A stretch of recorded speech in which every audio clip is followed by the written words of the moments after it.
This deck is madness, chat. We've got Fiery Tempers, and we've got some 420 Wallas, and we've got Faithless Lootings, and Seasoned Pyromancers, and Magmatic Chancelers to discard things.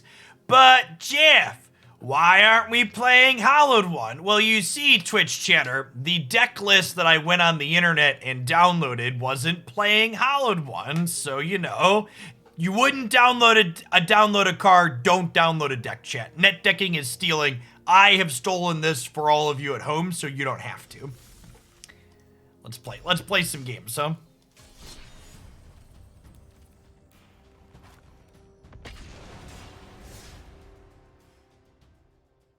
I give all of you permission to right-click this NFT.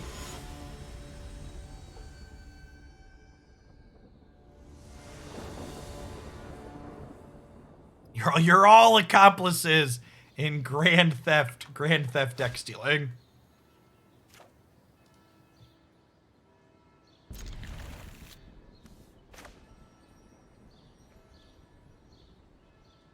This is Jim Davis's deck? No, I have the NFT for it. It's my deck. Anybody that tells you otherwise is a dirty, filthy liar.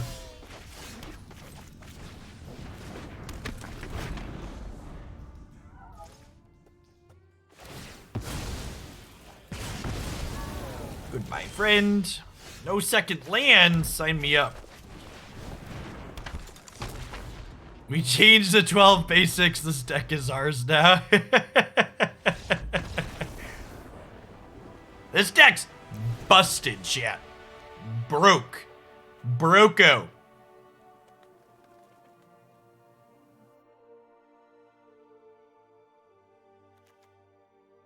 I cut these Phoenixes against Mono Red.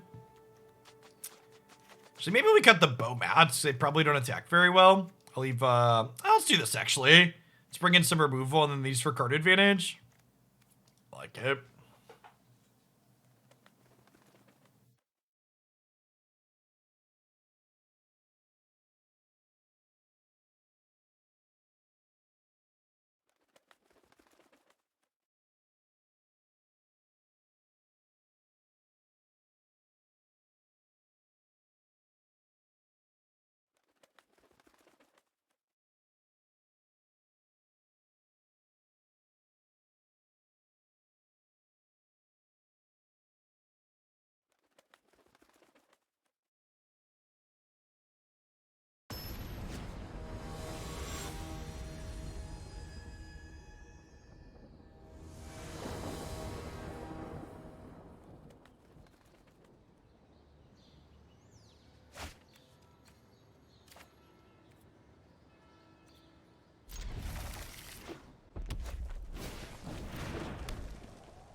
Ooh, a 420 Walla.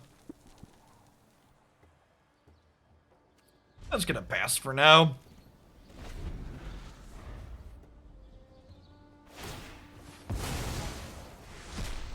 Our opponent is apparently the, in charge of the one land keeps the game. Please, look at those Wallas, chat. Blaze it.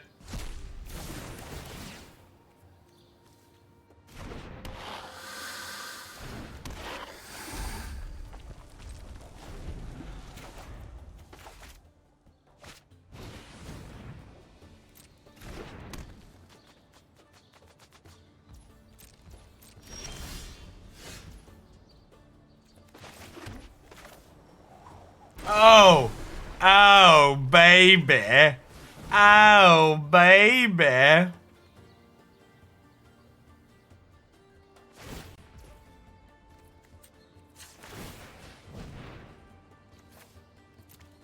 Got me.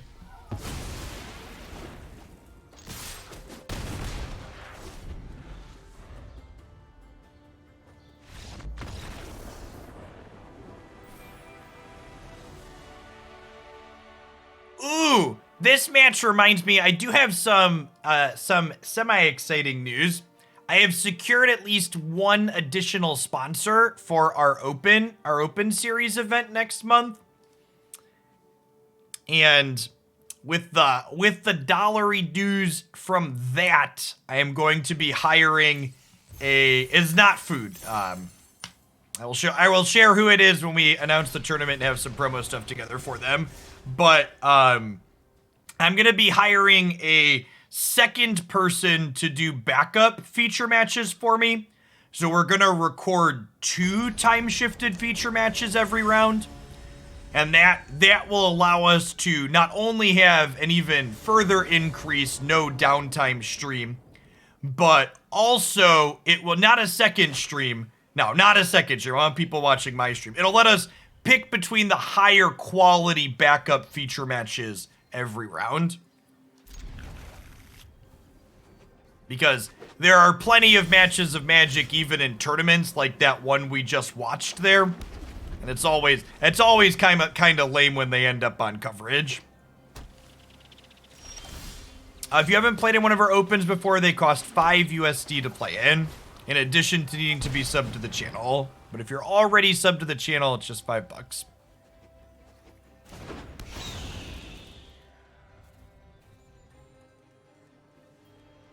There's links to the past opens here if you're interested in what the prize breakdown looks like. We'll put up the actual sign-up page for that event probably a week or so out once we're closer to when it starts. Subs are going to get to vote on the format of the open. You'll get to choose between standard and historic. And that event will be release weekend for the new set. So I'll send out my monthly subscriber poll at the start of November. And there'll be a question on there letting you vote for what format you'd like to see played.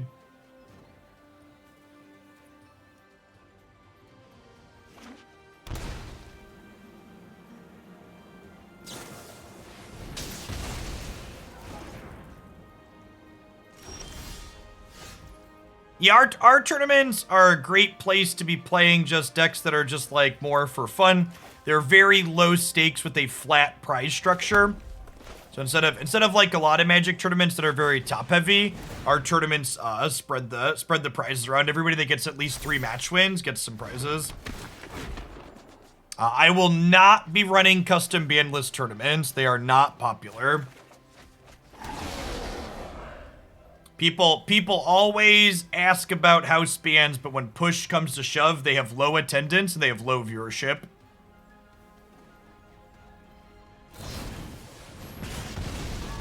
As much as I like the idea of running custom ban lists, the metrics just don't justify investing resources into it.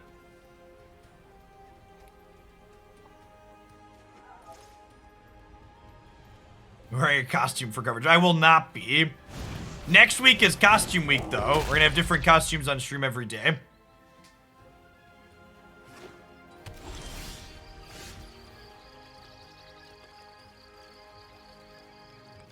If you prized the last tournaments and you didn't get a message from Christy, it probably means your Discord wasn't appropriately linked or you got a DM and you didn't notice. If you have any questions about prize support, DM Christy on Discord. She also posted an announcement in the announcements channel when she sent out prizes. Yeah, those prizes go out like the week of, or the week after, technically, since the event's on the weekend.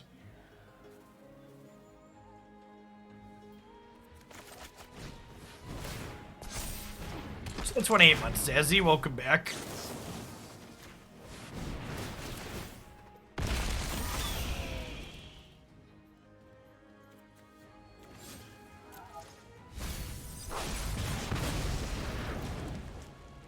Another thing that may or may not impact people's desire to vote for which formats is there's actually a Red Bull tournament release weekend as well that's standard. So there will be a release weekend standard tournament regardless. We'd be a second tournament that weekend that was standard if we did standard on release weekend.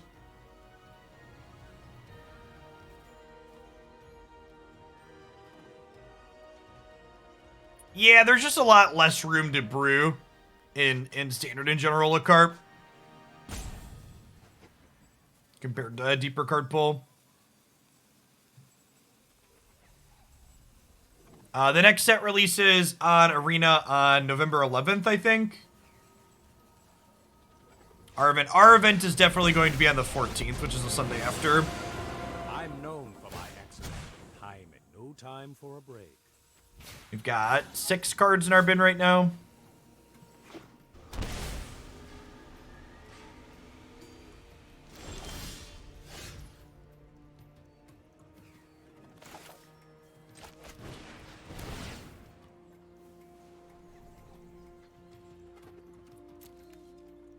I would love another Fiery Temper.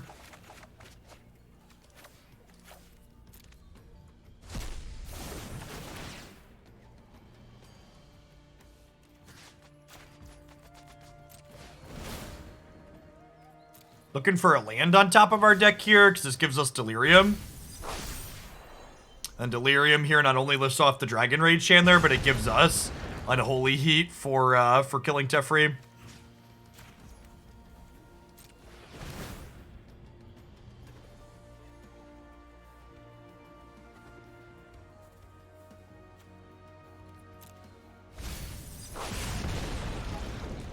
I swear WotC better deliver on their promises with the new center. I'm only going to give them maybe $10,000 more over my lifetime.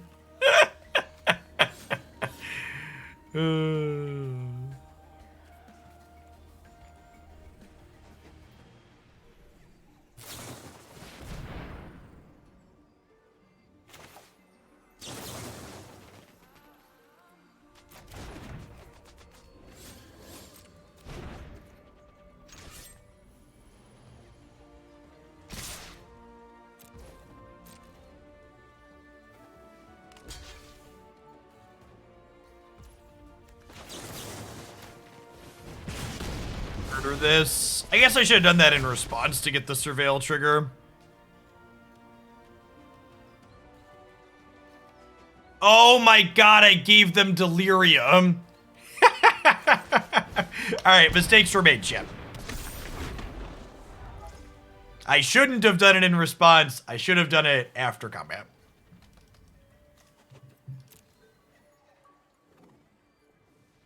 It's fine. I'm at 16 and this has to attack. We're just going to take 3 and they're going to get like a Surveil. Oh, they don't have a sweeper. That's really good for us.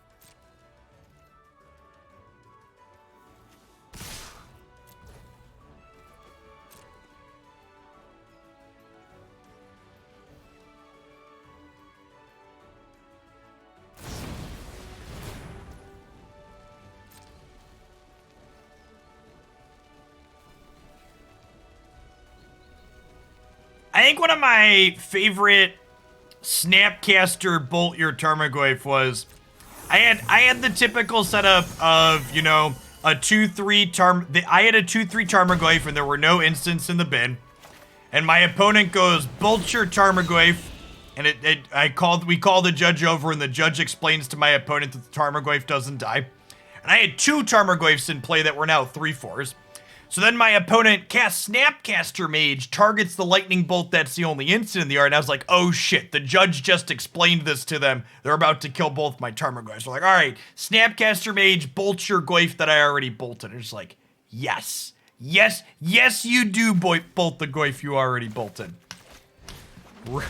Resolves.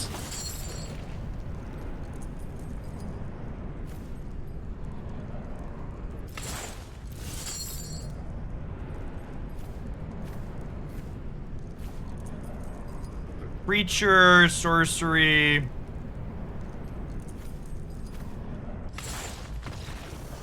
Oh, we're just conceding the Ox, sure.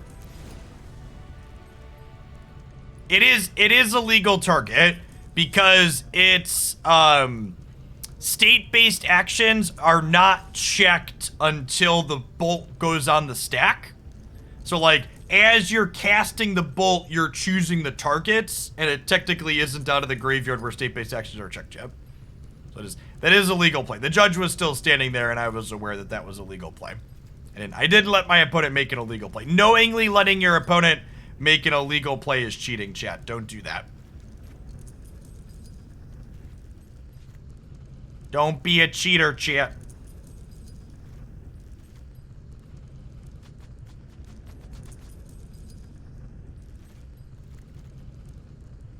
I'm supposed to keep Unholy Heat in my deck postboard. This isn't Pokemon, no cheating. I mean, that's a little bit unfair to Pokemon because Magic did nominate a cheater to the Hall of Fame, right?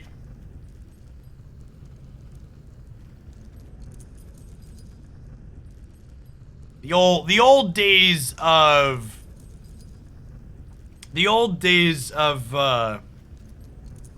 Magic was real bad. That command does still exist, yeah. I'm actually really looking forward to the new Pokemon TCG client. I hope they have some tournament support for their new digital client. Because I actually really like Pokemon TCG as a game. I'm not big on. Not big on paper stuff these days. Here, bottom of land tier, keep the threats.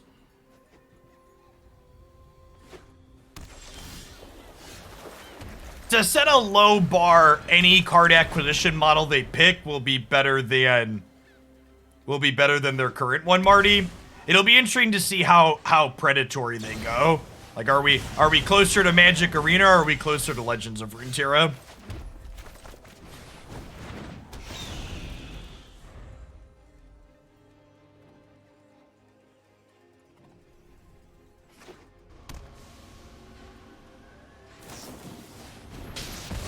For being something that's often touted as a children's game, Pokemon TCG actually has an incredible amount of depth in its competitive gameplay.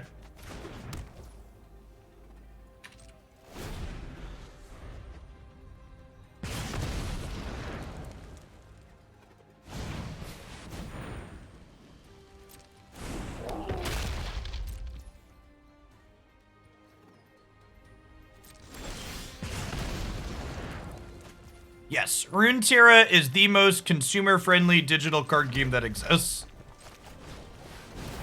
I just bounced off of its more recent gameplay.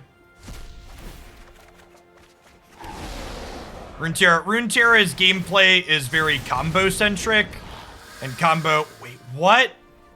Oh my god! Chat, Roiling Vortex hurts me when I Rootwalla. This card was printed in 2020. It shouldn't be symmetrical. That's some bullshit right there. Aren't supposed to be symmetrical hate cards. This card's not white, it's red. Non-white hate cards aren't supposed to be symmetrical.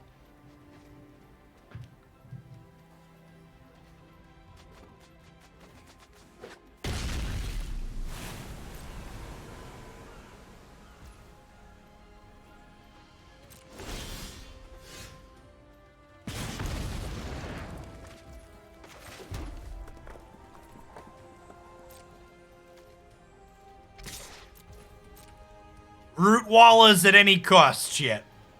Rootwallas at any cost. They stole my 420 Walla. That's rude.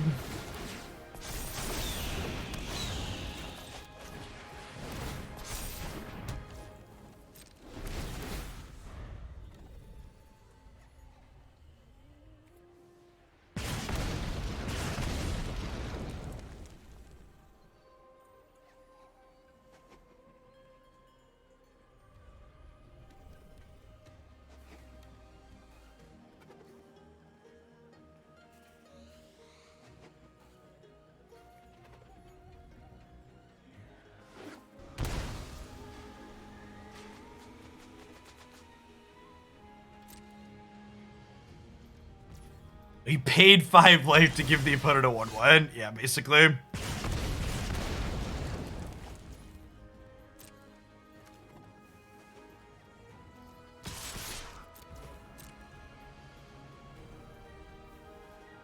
Hey, thanks for the 20-month target, dummy. They have a shark here.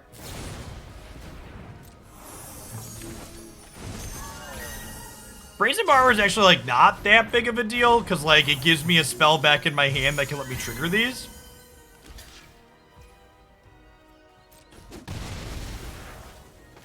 Yeah, I think Archmage's Charm is a pretty appropriately power-leveled card. I agree that it's good, but it also should be. They give it a reasonably restrictive cost. I think from a design perspective, that card's super fine.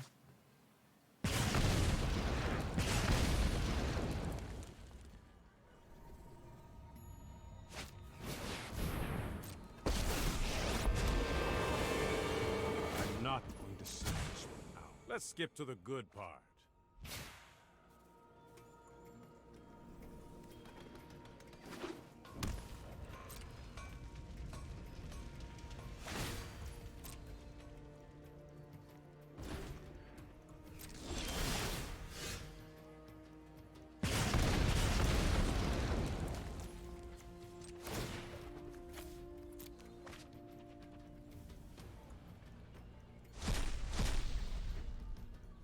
Okay. It's gas. Get a Managorger back here. It's a 4/4. It's getting gorged on the mana, chat.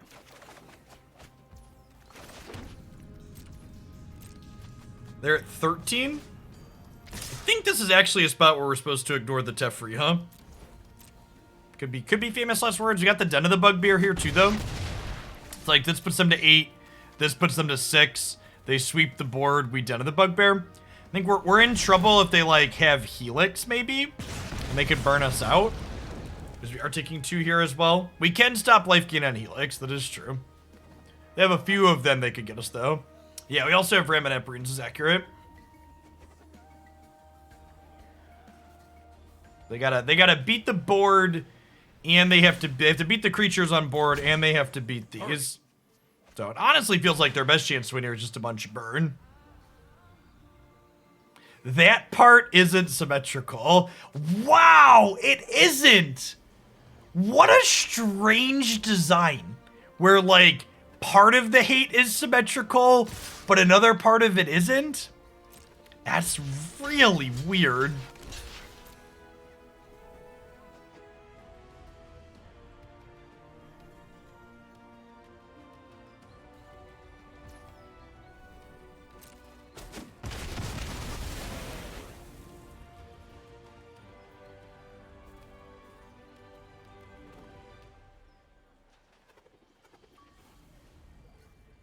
Yeah, I mean, they have a way to clean the board out here. Okay.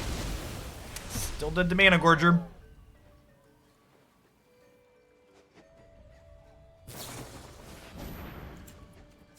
Okay, so they're dead to Den of the Bugbear.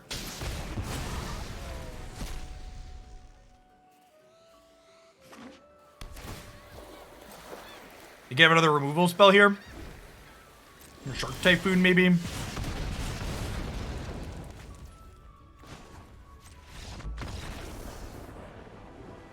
Alright. Good stuff. This deck gets to play great utility lands. Ramunap Ruins, and Den. Definitely the best of their single colored cycles. Good night, Jeskai.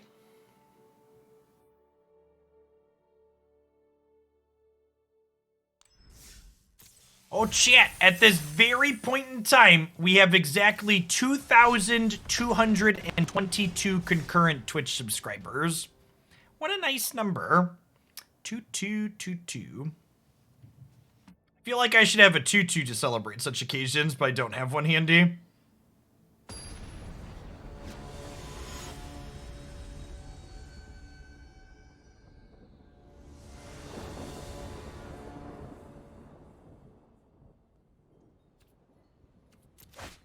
Hey, thanks for the sub gift, Patrick.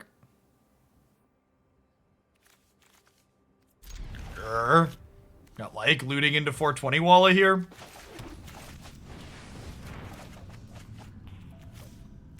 Little sad we can't Fiery Temper. I think we just ditch the Ox here, Because, like, we have Seasoned Pyromancer to follow up as our last card here for later.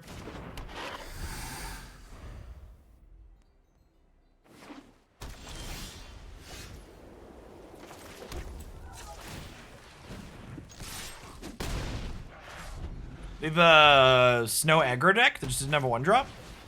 Yeah, looks like it. I think Den is the best of this cycle. I think most of them are playable though.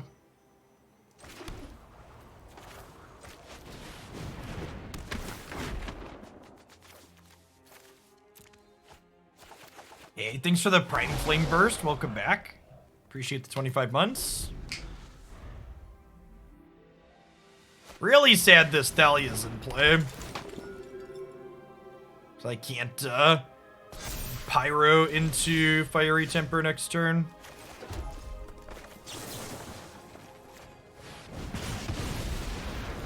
Clean that out and smack him for 4 here.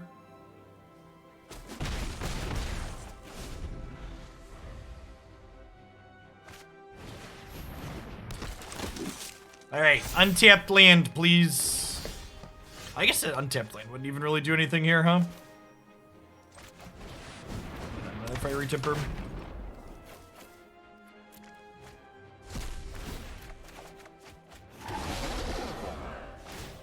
Okay. Alright, we have 4 mana here, and Unholy Heat is Delirious, so we can just go ahead and, like, double heat through their blockers next turn. Getting a crunch for a bunch of damage. Yikes.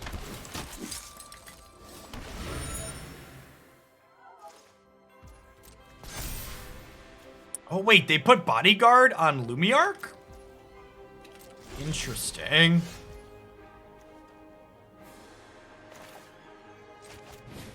We can go Chandler here.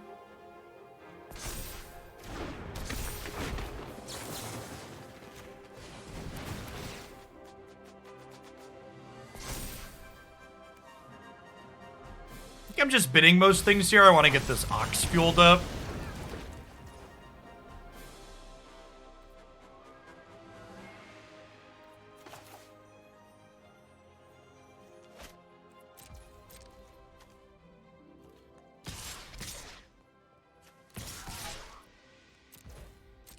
Leave these back for now.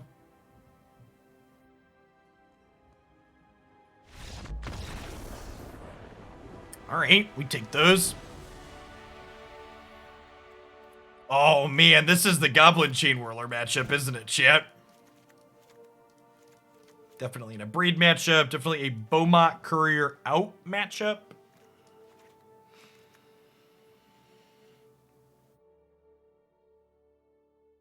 Bring in the Whirly Boys.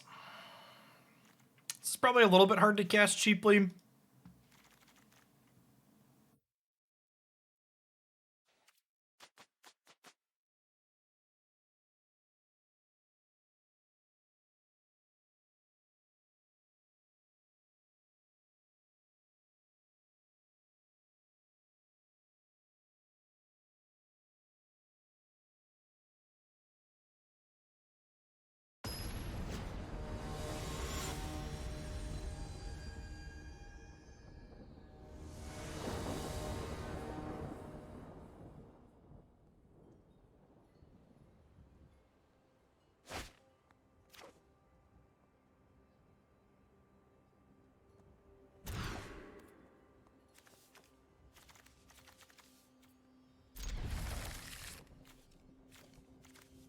Bottom the extra Phoenix here, keep the guaranteed mana.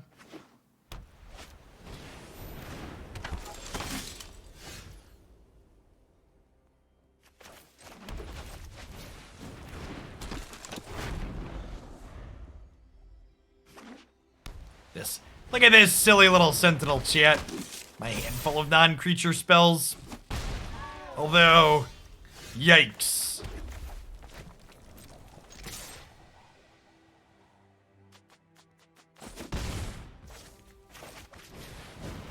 Almost assuredly gonna grow out of range here. Not a good scene for our hero.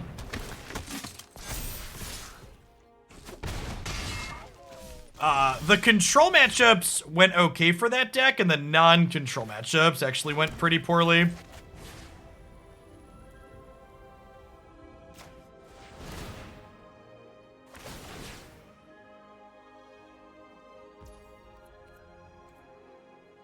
Oh, you know what? I should have played a tapped land and then paid for this one to not draw and let that one draw technically, right?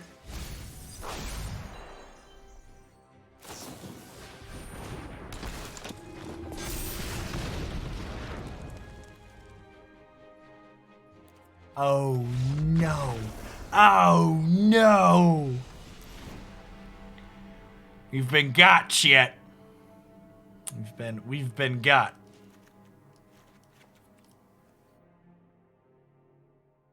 We did in fact activate their trap card.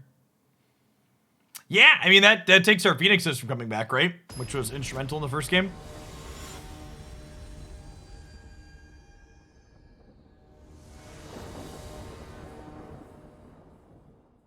They're posting an updated color pie article today. Is the pie just green? I feel like the pie should just be green.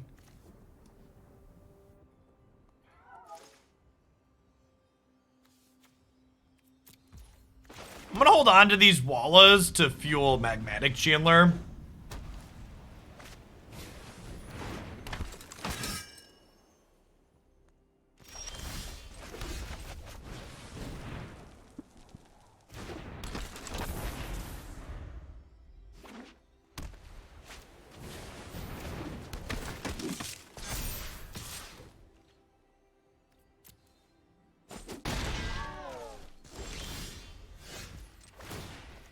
We're looking for a land tier. Got 2 more shots at it.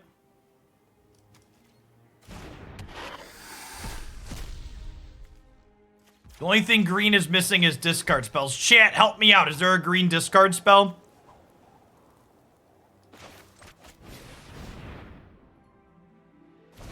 Come on, Magic's had 20 years of history. Someone point me out the green discard spell.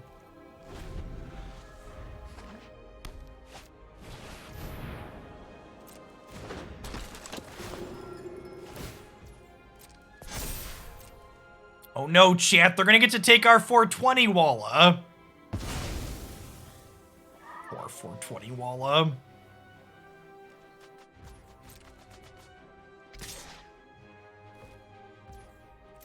So, pretty happy to trade these here.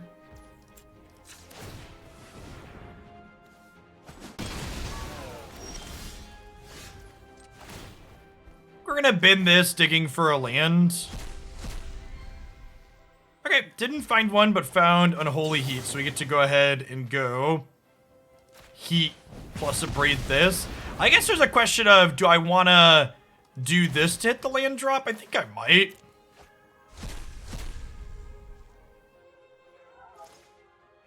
Okay, or we could just do that.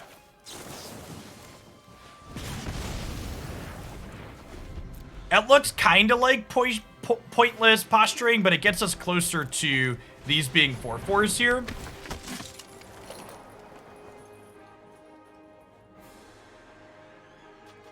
Anna Battle Mage. That's a Sultai card. Sorry, it's an Anna card. It's an Anna color card.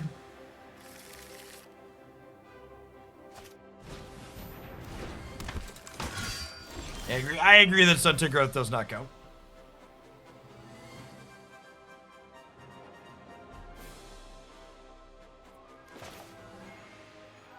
Hey, Civi, thanks for the 2 years. Welcome back.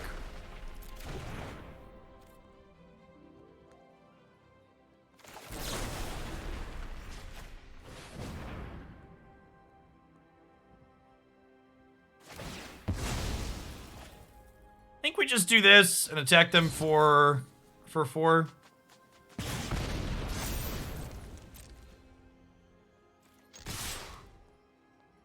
This is indestructible, so it gets a free block, but we still hit them with 1.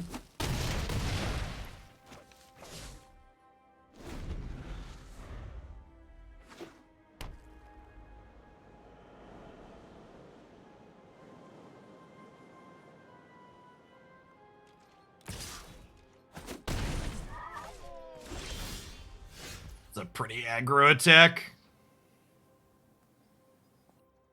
We're gonna attempt to trade Faceless Haven here.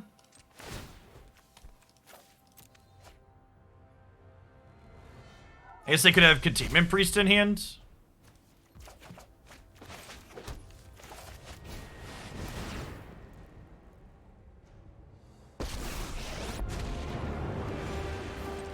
You and I are gonna take them out.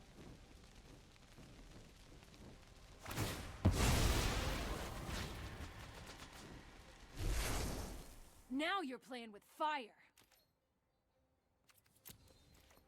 Smells like Containment Priest. So now they can offer to trade Containment Priest for Chandra, which is probably a trade they want to make. And then I get to crack them for 8 on the backswing. I mean, I'm pretty happy to take this trade here, I think.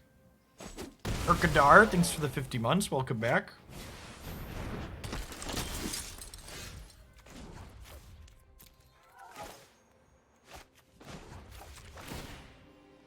Yup, you're going down.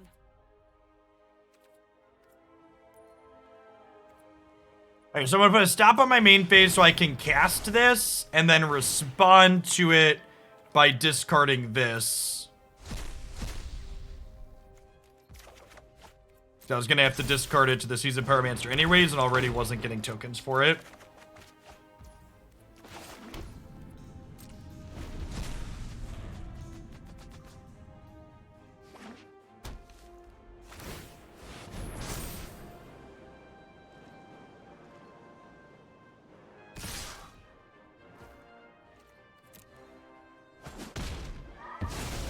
I don't need this.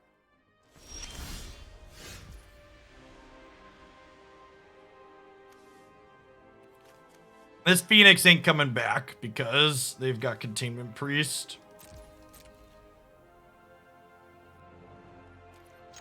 Just attack for 8. Or for 6.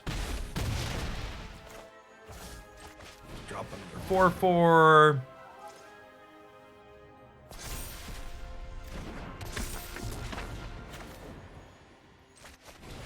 We just do this because it's resource efficient. Could be right. Just get the flying creature into play too, though. Is Anna Sultai for Boomer Magic players? Kinda. There were like old color combinations like that that just never really took off. In terms of naming convention, that ever got picked up like Sultai Abzan at all. Ended up getting used very widely.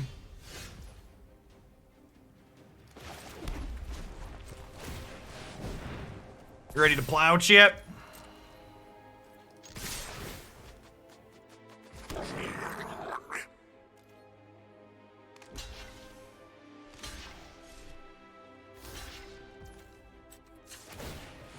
So let's put some to 1. And I have 2 Ramunap Ruins in play. We're at 14, so no danger of dying on the backswing.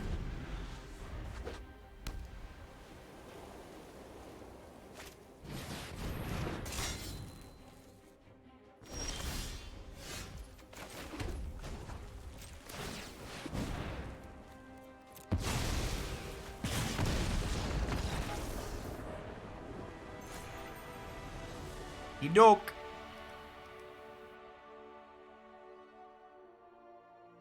Thanks for the 38 months, Core Demi. My commitment is getting scary. Can't stop watching. Keep up the great streams. Welcome back. Glad to still have you here after 3 years.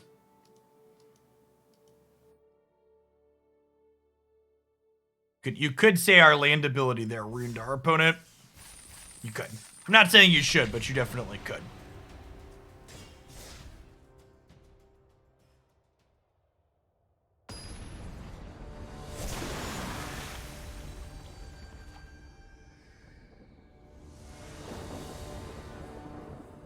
Yeah, matches like that last one are some of the best that Magic has to offer. Games where the creature combat is really relevant are the best schemes in Magic, in my opinion. There are a lot of attacking and blocking decisions, and even decisions about like how we use the Magmatic Channeler, right? Like when I was supposed to try and get value out of it versus when it was just supposed to be a beat stick.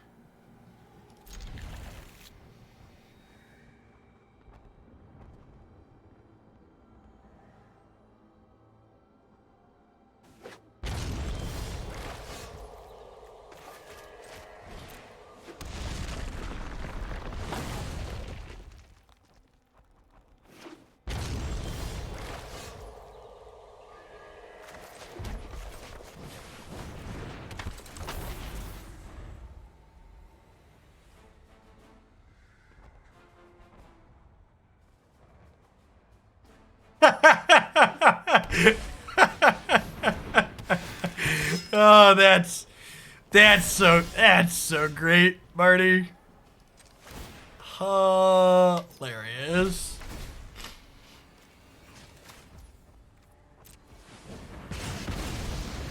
Alright, I'd like one land, please, Mr. Chandler. Yikes. Yikes. Alright, I think we take... I guess we do this, actually, right? Holy crap, chat. How are we so unlucky?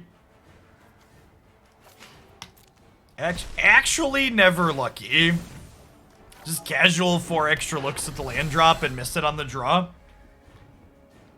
I would like to submit this as evidence 3475 in the case the people versus the shuffler.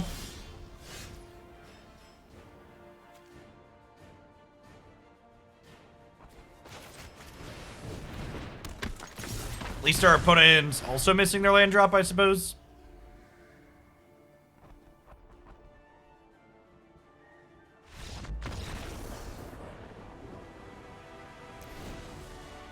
Ladies and gentlemen, we got him.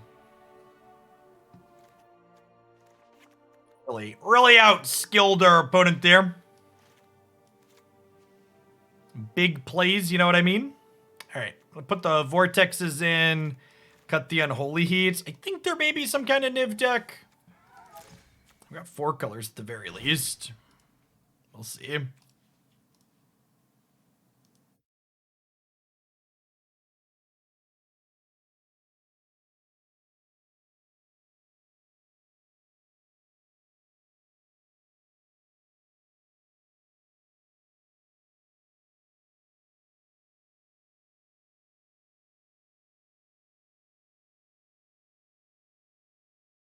Yeah, and so they don't have Wellspring as their companion, so that makes me think maybe there's something that's not Niv, but we'll see.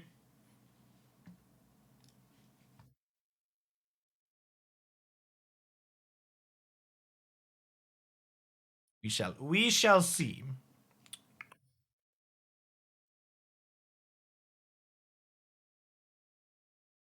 John Deere is cutting health insurance to all the striking workers as a means to push them back.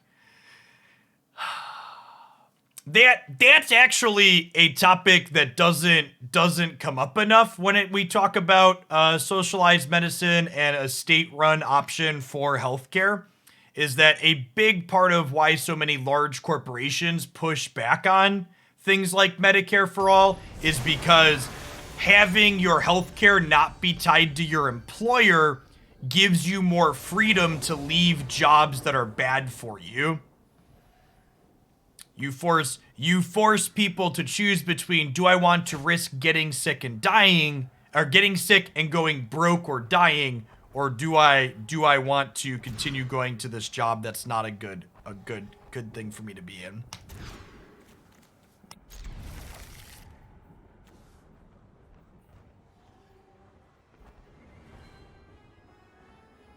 Well, we need Seasoned Pyromancer to unmulligan us here, so I think we keep the lands, the Bomat, and we hope to generate card advantage with these two. For people that aren't keeping up with John Deere's strike, I believe they have about 10,000 employees striking nationally. John Deere posted record profits, and their CEO had a 160% increase in their salary last year. They offered the employees a $2 to $3 raise over the course of 3 years, which the employees rightfully told them to fuck right off with. John Deere makes tractors and farming equipment.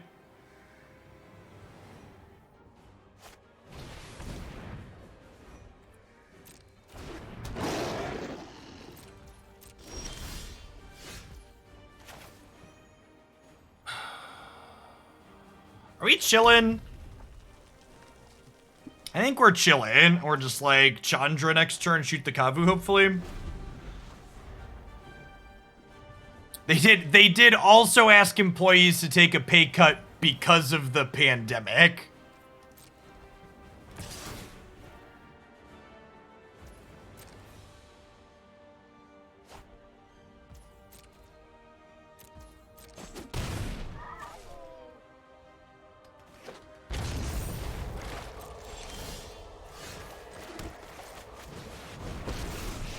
I'm glad I live in that northern utopia where I can sprain my ankle without becoming homeless. What? You mean you live in the north where you no longer have the freedom to be crippled by piles of medical debt because you are a family member or unlucky? Sounds like someone who's not very free to me.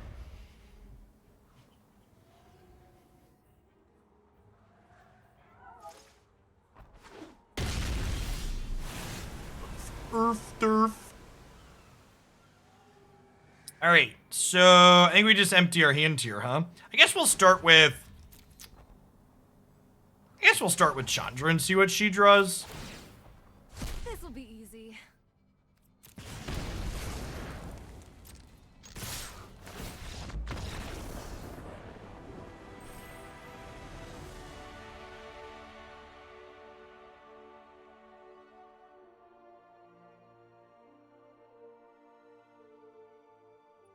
I've talked about this before, but when my income on Twitch started becoming full-time income, my wife and I looked into her quitting her corporate job, and one of the things we had to price out was, okay, what would healthcare cost us? And comparable health insurance paid for out of pocket by my family on my 1099 contractor income here on Twitch is approximately $3,000 per month compared to what she gets through her job. And she's an analyst for a Fortune 50 company, so we have good health insurance through her job.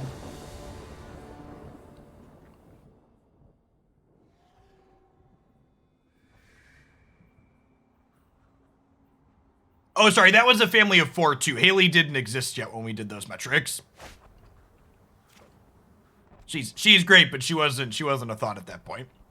Haba Hut, thanks for the 19 months. Welcome back. We've accrued over 80,000 over a couple of days this year because of a heart infection. That's awful. Well, I hope you're doing better, at least in terms of health.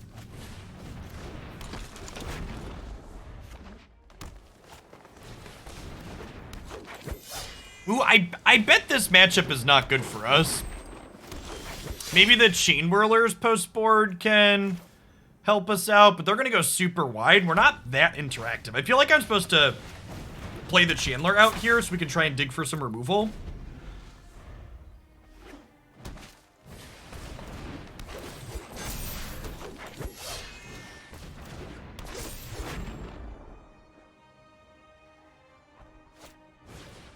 Healthcare in Sweden costs roughly 10% of your income taxes. Yeah, that's not uncommon.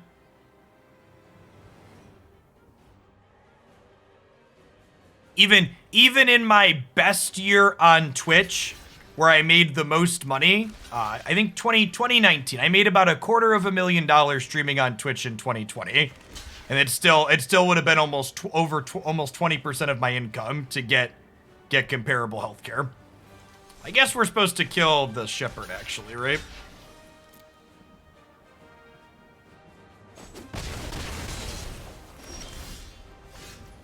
Great.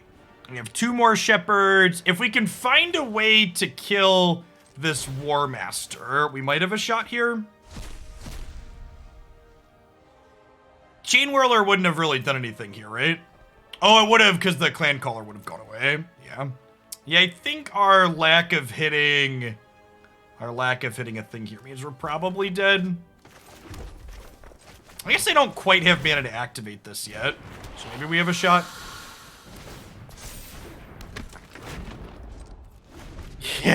Yeah. The $3,000 a month also doesn't mean that everything's covered when you go to the doctor either. You still have a deductible among other things that you have to pay and deal with. This is 10. I think I just take the 10 here.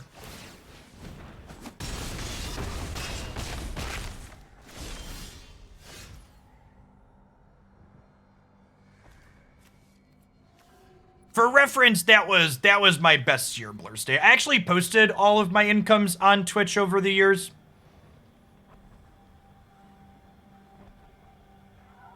I think last year was about 200,000, and this year I'll probably be a little bit under that.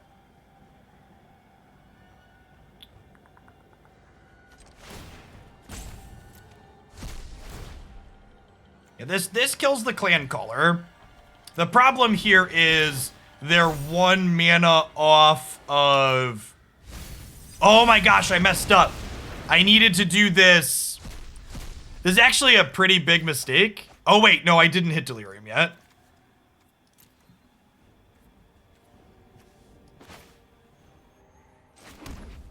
Okay, I should have done that post-combat in case I hit Delirium. So now, like, we're in a spot where lands are bad for us and spells are also not great for us. That spell's really not great for us. All right, we dead fam. What's a copay? A copay is the minimum amount you pay to walk into a doctor's office.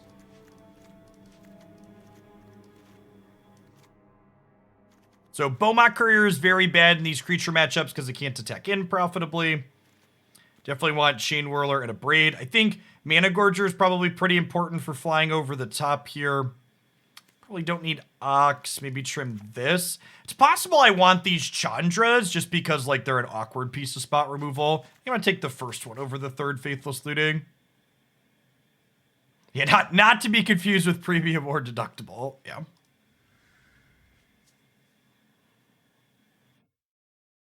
That's actually the big secret upside to having a baby in the United States. The year you have a baby in the United States, chat, you need to get all your other medical stuff out of the way because having a baby means you're going to max your deductible guaranteed anyways. So if you're going to max the deductible, you might as well go crazy.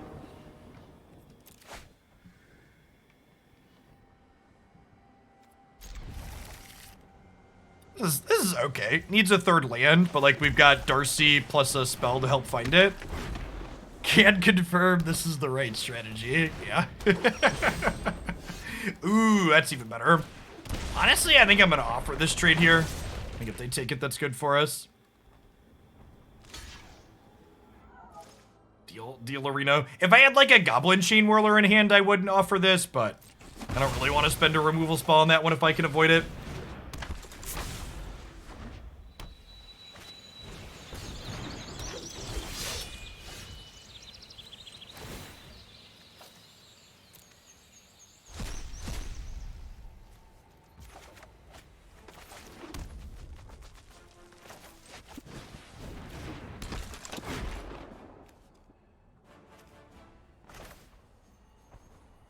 Yes, that is correct, Bacon.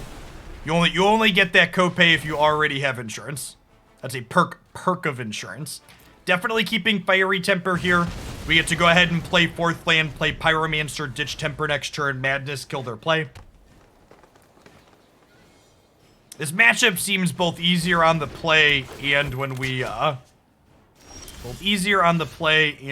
removal spells.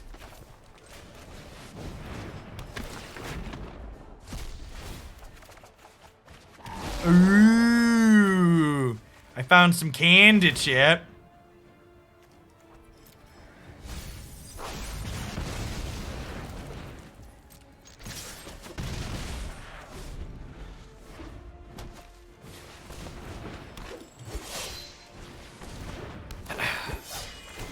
That's pretty good.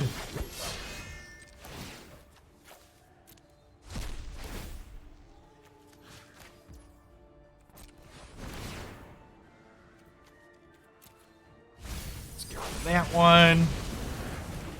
I did go undefeated in the Arena Open this weekend. It was a really, really successful run.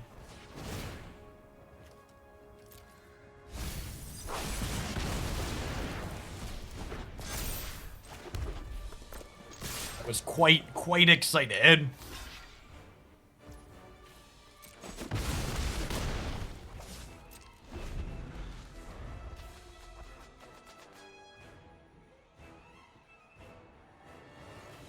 They have a series of, like, really good collecting companies. They could still be in this game, but we've got decent closing power here with their board being as small as it is.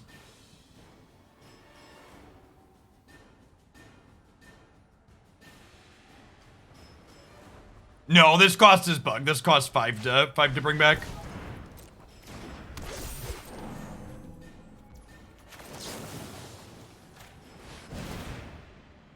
What did I play this weekend? Well, Unite's meta is kind of stale, so I didn't end up playing any of that. We took the kids on a hike on Sunday, and I watched Wonder Woman and Wonder Woman 1984 on HBO Max.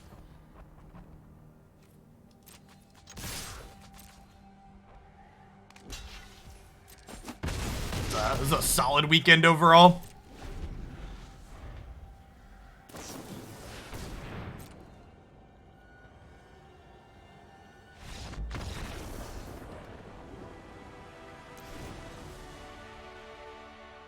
Need a hot take on 1984.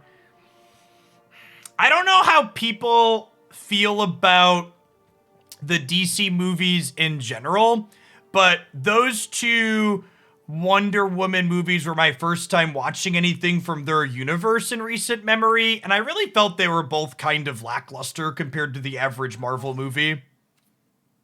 I'm watching them in order, but I didn't really feel like they were fine. I don't think I'd call them bad, but I don't think either of them were particularly great. And I like almost all of the Marvel movies. I would agree that the first Wonder Woman was better than the second.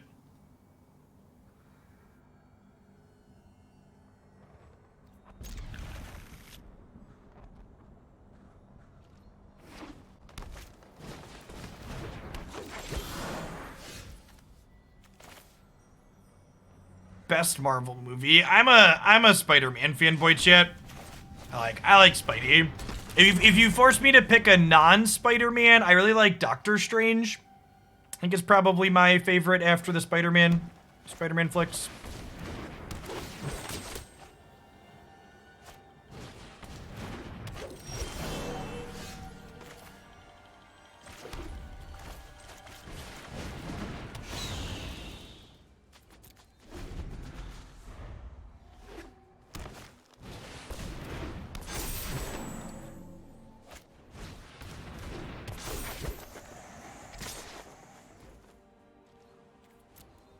Locks.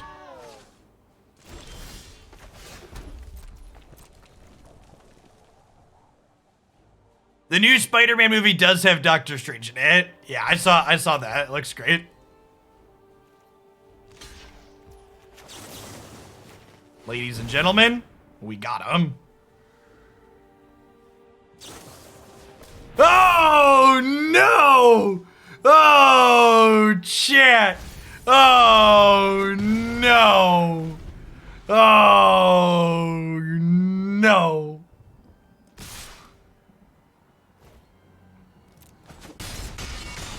Yikes.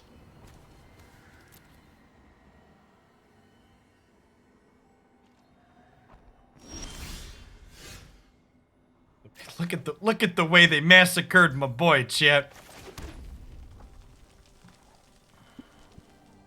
Huh. Huh.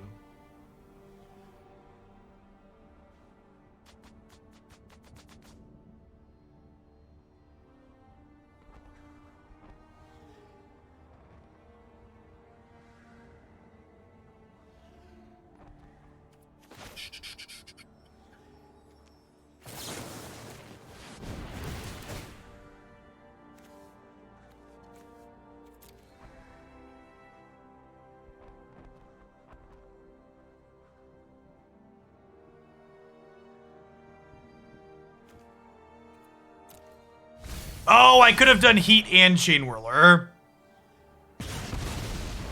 Yeah, good call, good call. I wasn't thinking about that. Those stacking up. That's an oops on my part.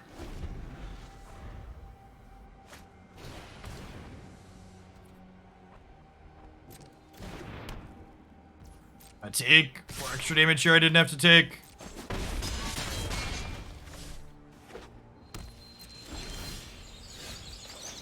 Thank you for shouting that out, chat. So I think we're gonna go okay here. Feeling pretty good about our chances.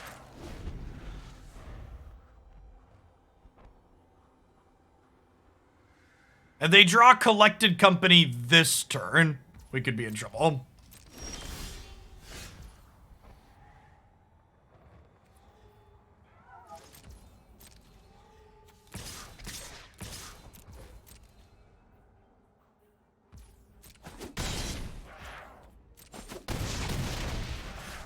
Okay, and now we should be okay, right?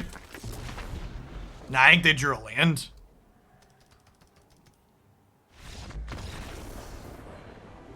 We talked about elves during Meta Monday because elves is actually the most popular best of one deck in Historic by a lot, but it just never posts best of 3 results in any tournaments, and this is why, right? Like, everybody's got cards like Goblin Chainwhirler post board that just stuff them in a trash can. Magic Twitter drama for people that didn't keep up. Over the weekend, a professional Magic player who recently played in the World Championships posted this, what was a really great, like, note about his first child being born and, like, stuff going on with Worlds and people being supportive on his team and stuff. And then he ended his really well positive note by taking a pop shot at Croakies, which is just, like, wild that, like, you could have just played in Worlds and had your first child born, and you used that announcement to, like, take a pop shot at a streamer you don't like. Like, no joke, Sperling has a history of being a shitty person to Magic players he doesn't like. I've been on the receiving end of that before personally, and his note up until the last sentence was, like, literally changing my opinion of him. Like, it was just really positive and upbeat. It was like, oh, maybe he's changed. And then he wrapped it with just, like, being a total dickhead, and it was just like, oh, never mind, JK. JK, it's all the same.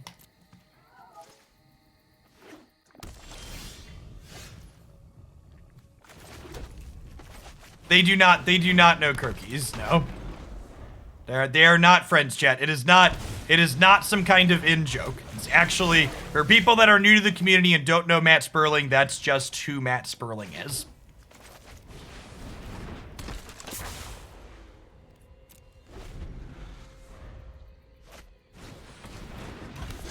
Alright, looking for a removal spell, fam. 1 Fiery Temper off the top. I think I'm gonna start with this because I'd really like to hit a Fiery Temper.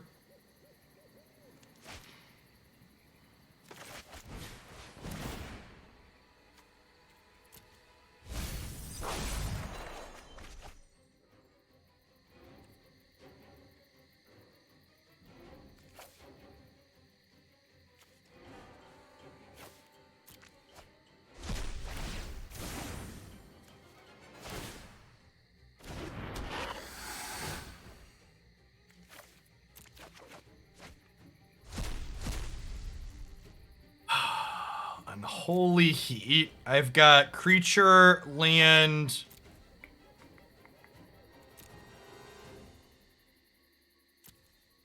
So do I just take the Chandler to give me more looks next turn? Because I can bolt myself and play the Chandler.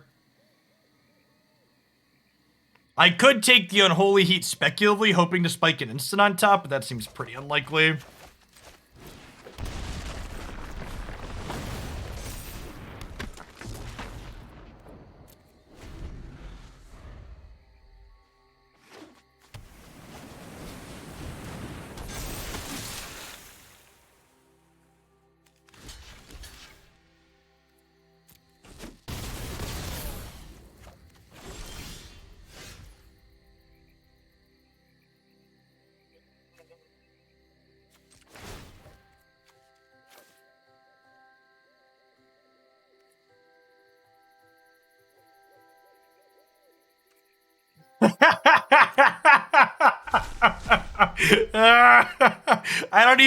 I don't even want to know, L&D. I don't even want to know.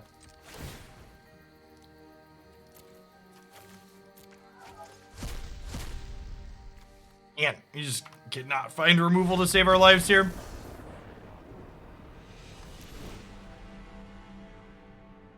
Umbra, thanks for 11 months. Welcome back. Gonna board very similar to how we boarded against elves. I don't think Chainwhirler comes in this matchup. I think I'd rather just have the Chandras as extra removal. They don't have that many X1s. They have a lot more Lords in the Merfolk deck.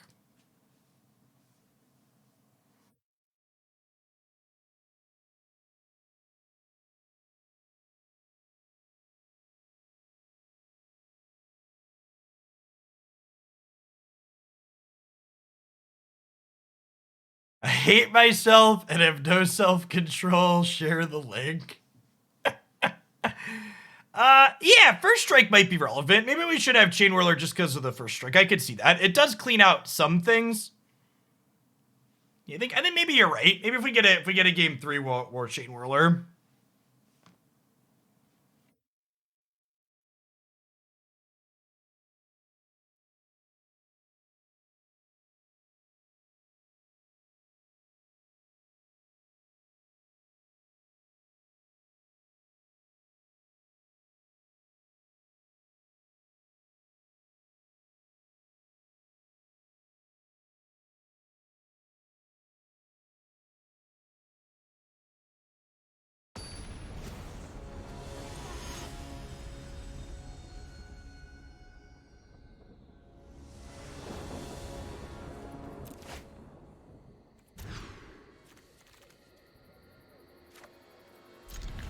Bottom the smashing, because this can convert extra lands to things. This card's been super impressive during this set today. It definitely felt like one of the stronger things we have access to in this deck. We have a lot of really great selection between these two.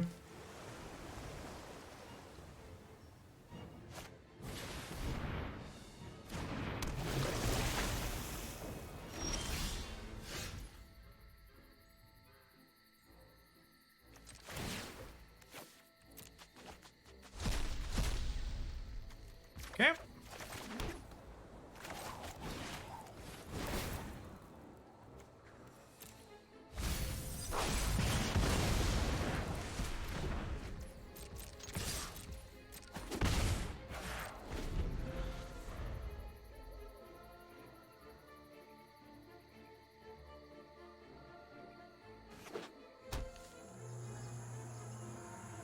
Okay, hopefully they play something we can kill with Heat, which is most of their cards. They could have the 3/4 here.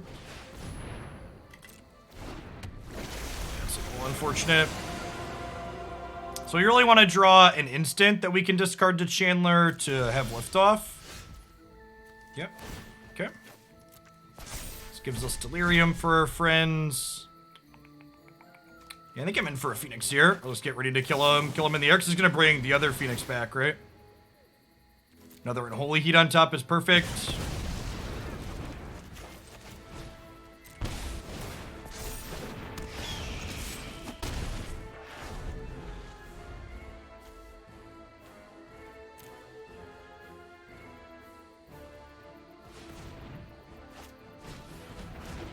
Merfolk's definitely on the list of decks I want to get back around to playing here as well.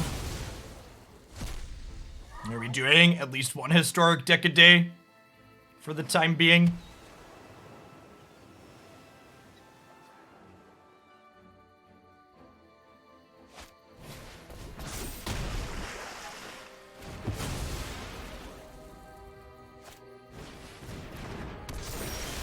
Target creature you control gets +2/+2 if its power is 2. Then it fights target creature you don't control. What a weird card. It seems like a gas card though, huh?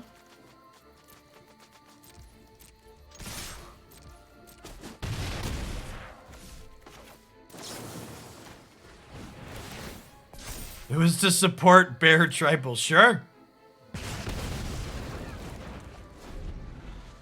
Wait, is this Phoenix not back yet? Oh, it's only at 4. I don't know why I thought that was coming back. It's fine. We're going to kill them in the air here. We got another removal spell on top, hopefully. This Coco likely doesn't matter.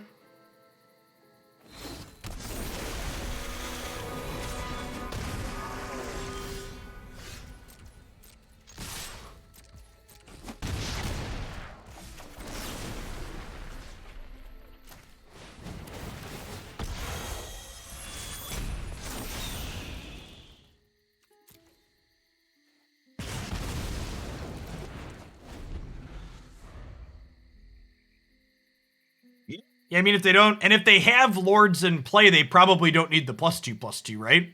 It seems like a very reasonable card for them to be playing.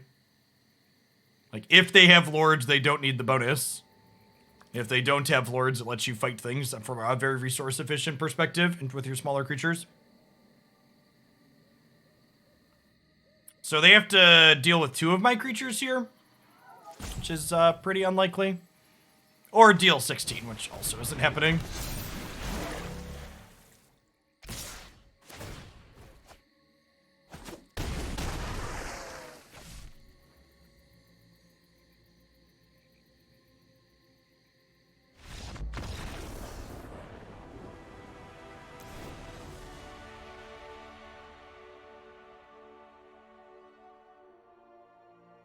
I like the idea of Chainwhirler. Rootwalla actually seems kind of mediocre in terms of being able to attack in. I think I like the idea of the first strike, like someone pointed out.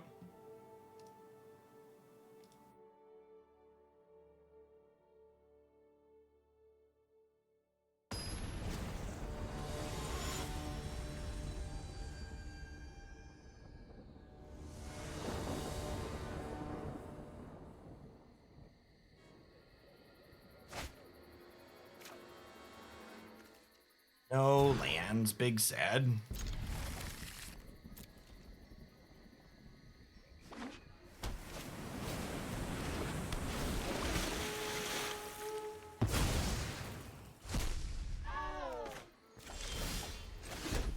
It's a great draw. I didn't really want to Faithless Looting on 1 anyways. Even if I hadn't drawn a 1-mana spell here, I wouldn't have Faithless Looting on 1, I don't think. I want to hold this for their first lord.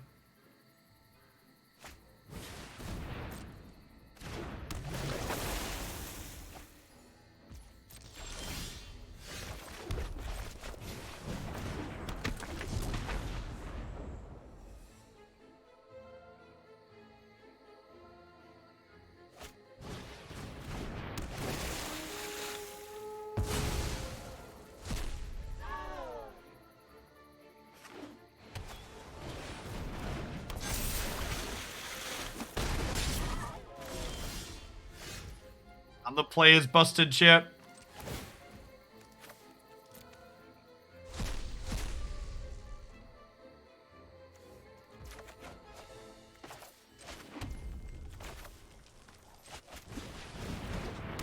I think I should probably just kill this now before I let them untap and have tricks.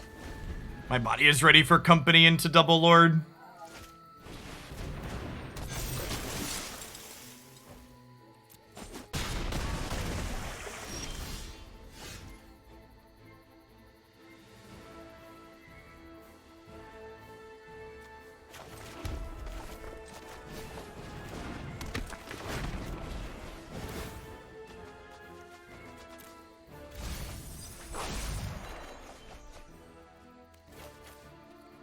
Okay.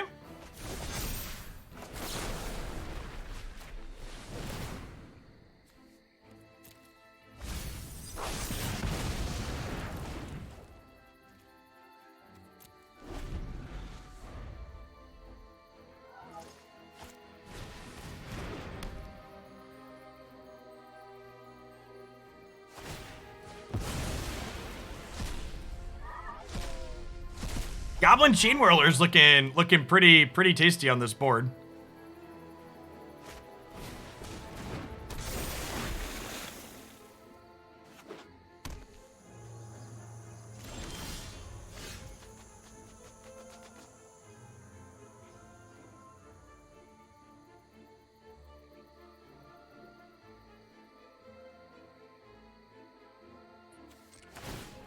Let's risk it for the biscuit.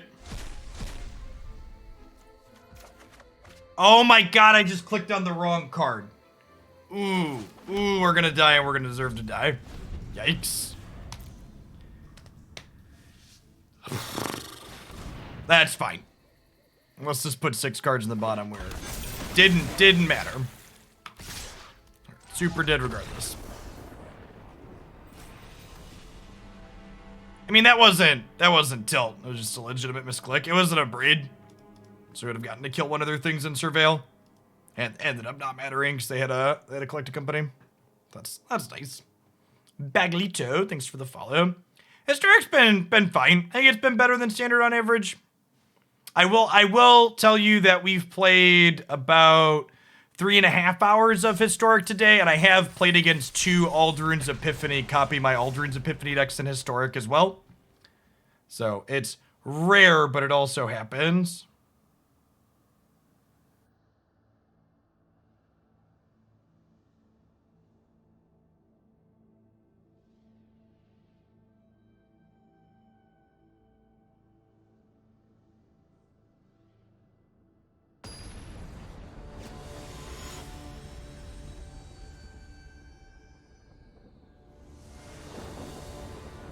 Going to be very annoyed if that's a thing in Historic too. Yeah, you and me both. Here's hoping the average deck's too aggressive for it to keep up with.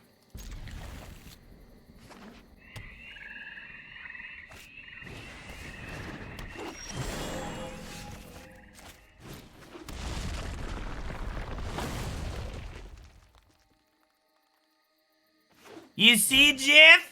Memory lapse was keeping the format safe from Alduin's Epiphany. Without an efficient counterspell, the taking turns will take over here as well. Blurga, blurga, blurga, blurga.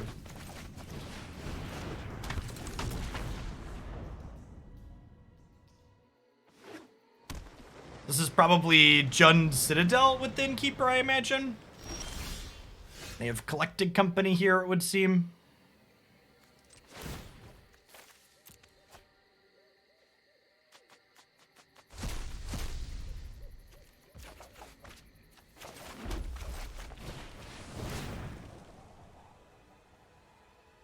I hate when nerds say blarga, blarga, blarga, blarga, right?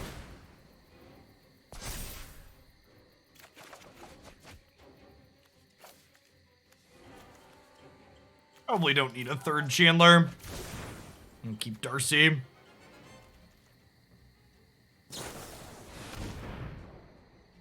Alright, how dead am I, opponent? Are we like Woe Strider Mayhem Devil dead, or are we like just like Gilded Goose and Other?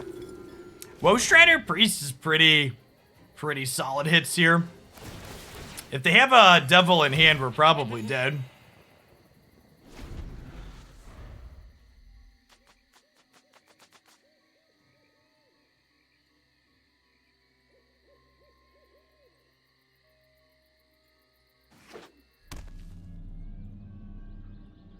Yeah, they could also cast Citadel here. Can still cast Citadel.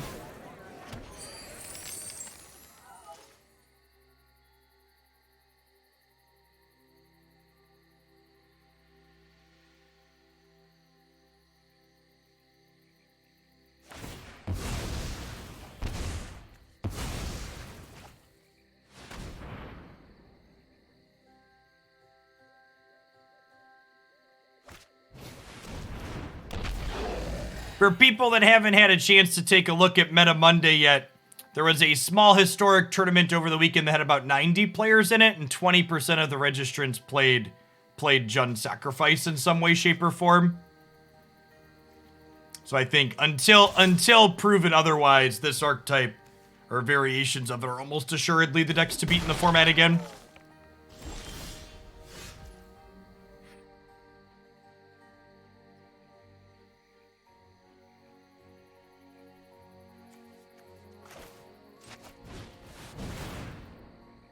Let's start here, ditch these two. Probably plan to Unholy Heat the Priest.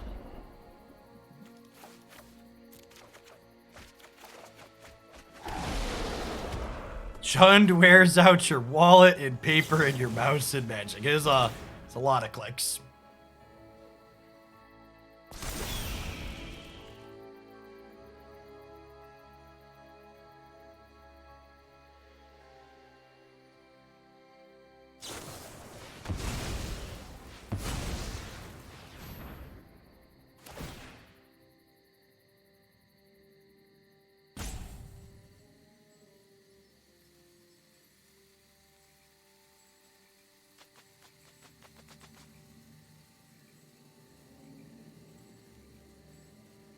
Oh gosh, they had the company too still? Another one?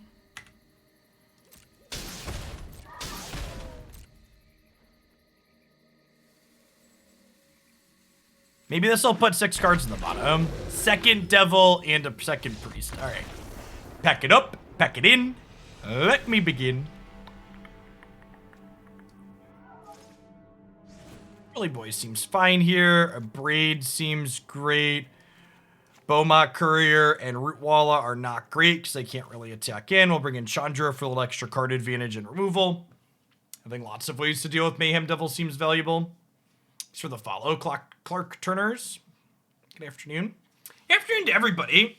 Thanks everybody for hanging out today. Great to see over 1,000 people in here for some magic this afternoon. If you're new to the channel, like Clark, welcome. My name is Jeff Hoagland. I stream full-time here on Twitch. Magic the Gathering is the primary content that I stream, but I also do some variety gaming as well. Single-player, story-driven games, and then Pokemon Unite, the new Pokemon MOBA, is something I've been playing a ton of. When we do play Magic, we try to get a lot of different variety, and usually I change decks every 60 minutes to 2 hours or so, depending on how they're going. We try and play 3 to 4 different decks every single day of the week.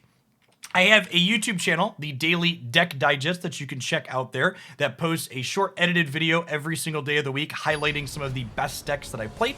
There's someone that's in the market for sweet decks that are a little bit off the beaten path in both standard and historic. That's a great resource for that. For live content, I'm typically here Monday through Friday from about 8:30 in the morning till about 2 or 3 o'clock in the afternoon. It's about 1:45 Cornlandia time where I live. As Vortex shut off Citadel. So, we technically haven't seen a Citadel yet. They could just be playing that for the treasure and the miscellaneous life gain.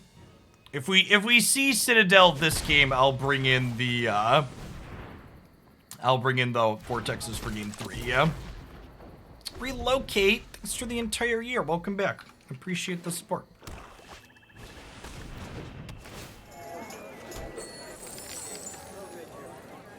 There's also a very real chance that even if my opponent is playing a Citadel deck, that they, what's the word that I'm searching for? Even if they are playing a Citadel deck, that they board Citadel out in the aggressive matchups post-board. And our deck is definitely aggressively slanted.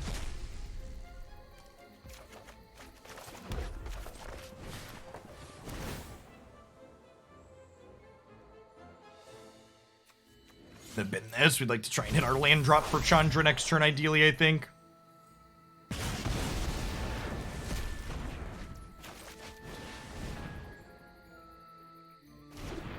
We did not see Oven, but I'd be very surprised if they didn't have Oven.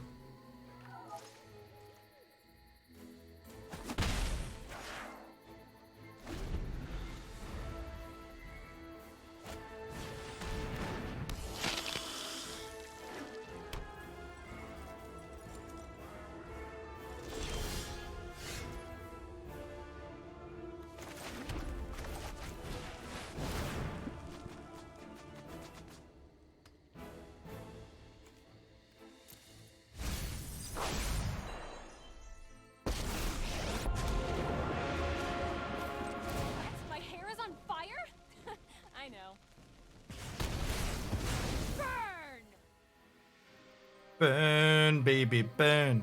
Dee dee dee dee dee dee dee.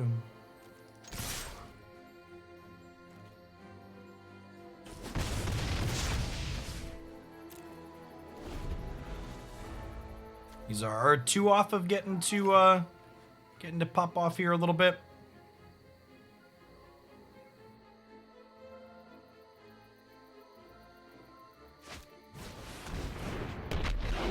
Okay.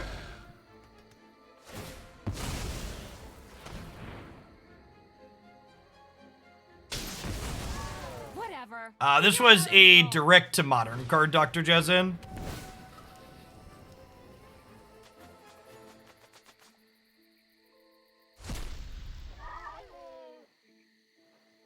It's for the follow atrocity.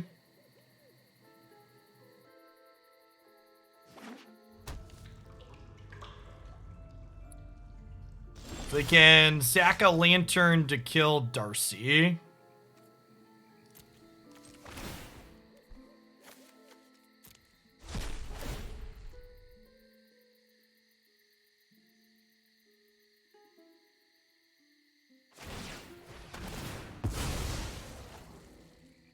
really good design. I mean, it's definitely a really pushed design. I'm going to discard this because if I find an instant here, we can save Chandler in response potentially.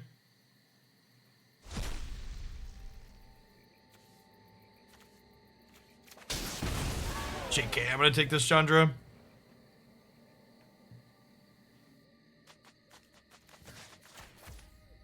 When we find untapped land here, we cast her.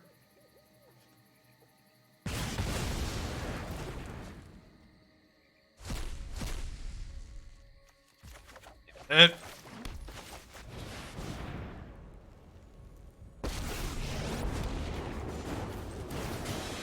my turn. Oh, today's my lucky day.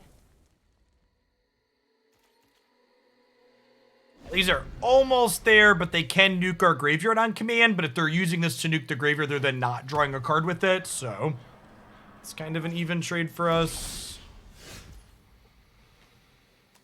Start here, see what we get.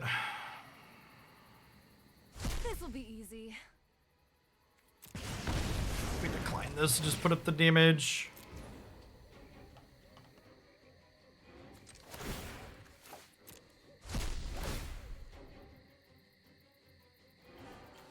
Probably have company here. If they are on Citadel post board, damaging their life total puts them off of that plan, which is nice.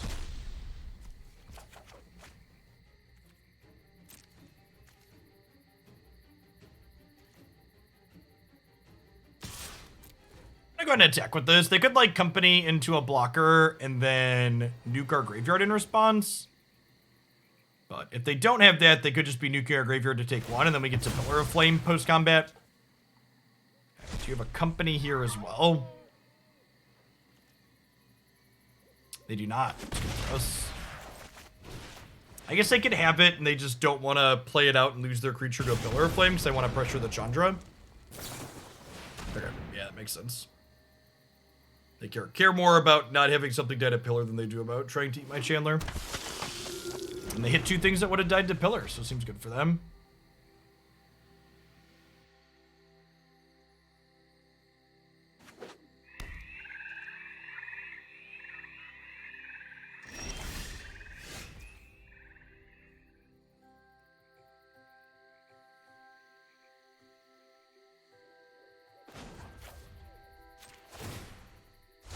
Oh, today's my lucky day. Gonna go ahead and kill their two things here, huh? Wow, and they have Stone Cold nothing. That's good for us. Hey, thanks for the over a year, Panda. Welcome back.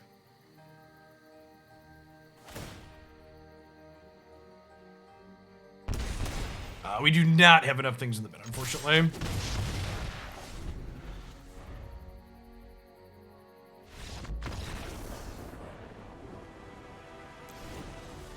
Isochron Scepter's probably not playable in this format. Maybe. I guess Brazen Borrower exists, but doesn't see that much play. Maybe that card's fine. The types of matchups where that effect is good, though, like, tend to be the more grindy matchups. They have things like Prismari Command these days, right? That'll 2-for-1 you.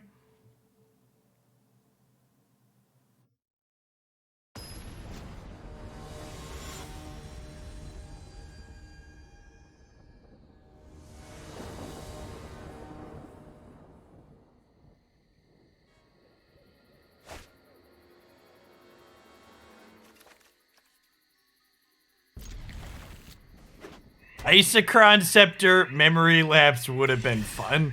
Tell me you're a monster without saying you're a monster.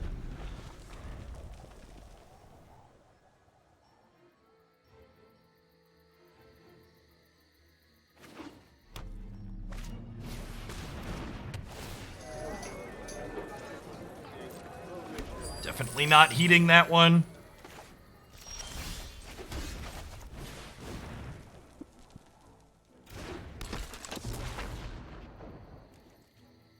Scepter's probably a sweet cube card, so it's something that I could realistically see getting added to Arena for that reason.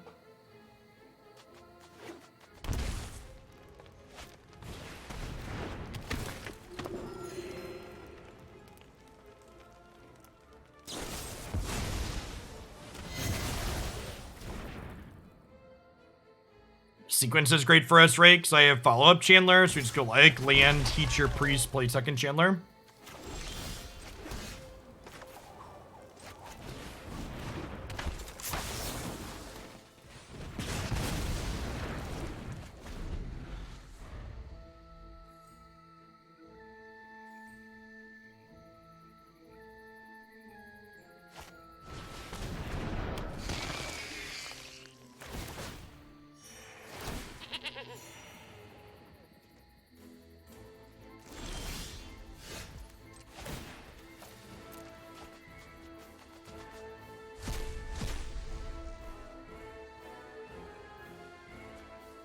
Hey, Michael, thanks for the 13 months. I'm glad you're enjoying the new YouTube stuff. Seems bad. Had a lot of positive feedback on it so far, for sure. And there will definitely be a part of the reason I decided to skip the sub survey this month, because I didn't really have anything new to measure. There'll definitely be a question on it in the November sub survey, how people have enjoyed the new YouTube stuff. We'll bin that one. Like to find a land off the top next turn, ideally, I think.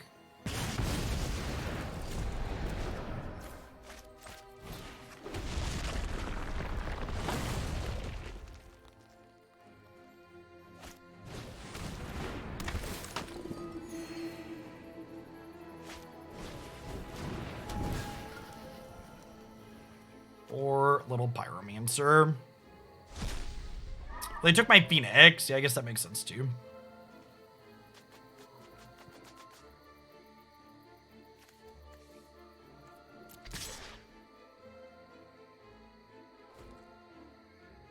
You know, honestly, with the Soul Guide Lantern in play, I'm just gonna take this trade.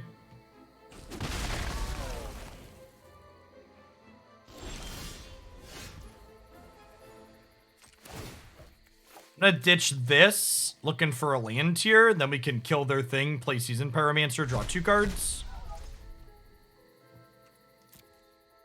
Okay, well now we'll just take that and kill the Pyromancer with it.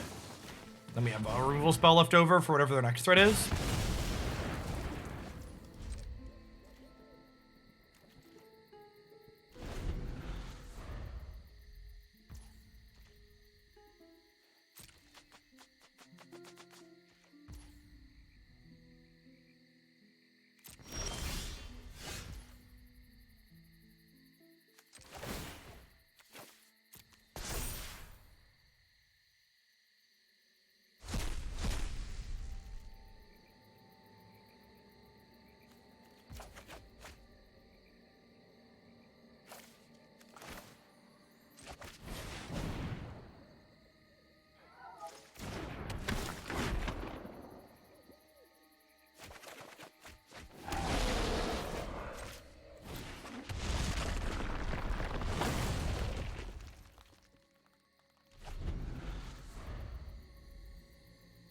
Hey, Seth, thanks for the raid.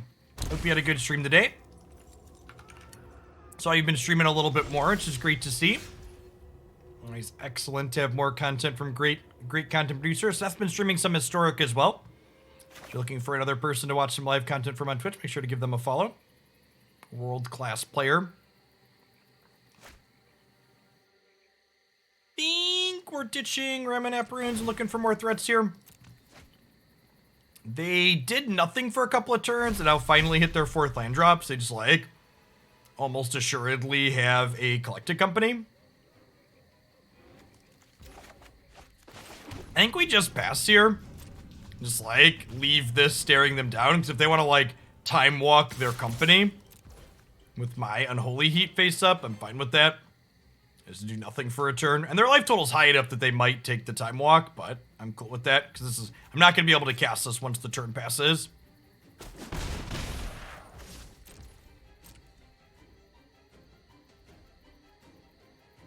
Just the 10 months, Pegasus. Welcome back. All right, let's do it. They might have multiple companies here.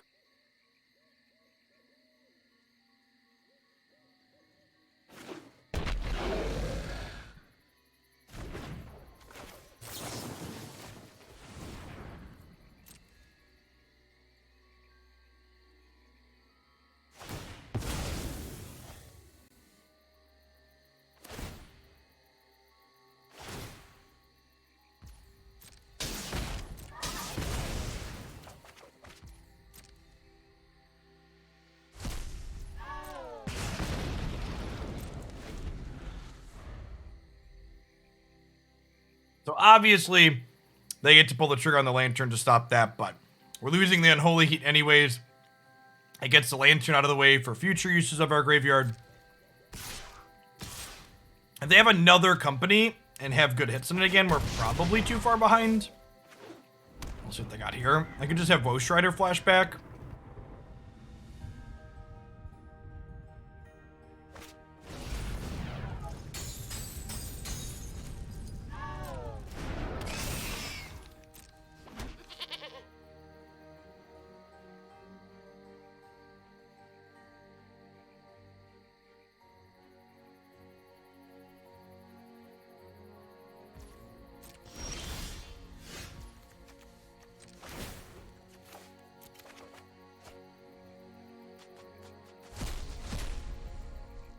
Thanks for the follows, Luan and Novo.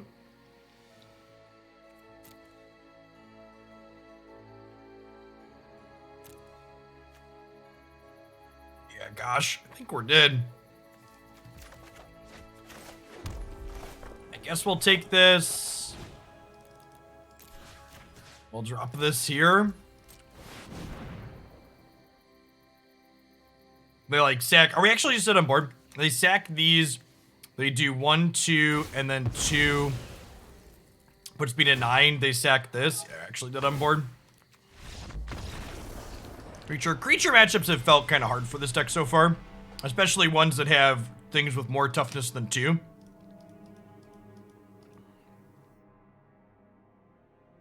Probably should have taken the Fiery Temper instead of the Abrade. Or Fiery Temper instead of the Unholy Heat. It wouldn't have forced the Lantern pop, but it would have insulated us against a Mayhem Devil hit like they had there. And if we'd have killed one of their devils with that removal spell, we'd have been in a much better spot.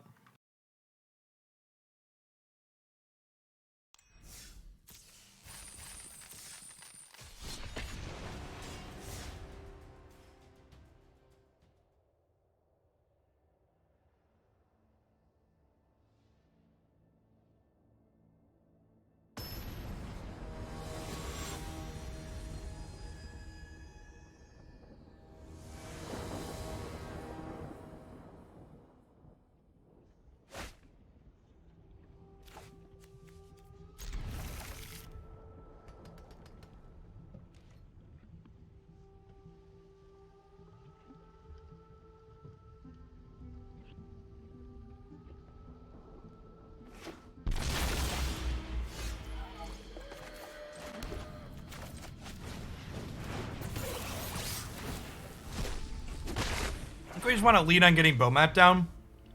Building up cards ASAP here.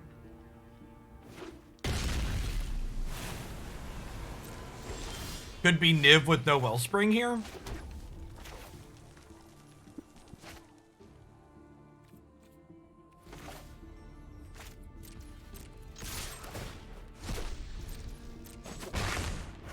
I think we just YOLO no Clarion game 1. Just put a bunch of pressure into play.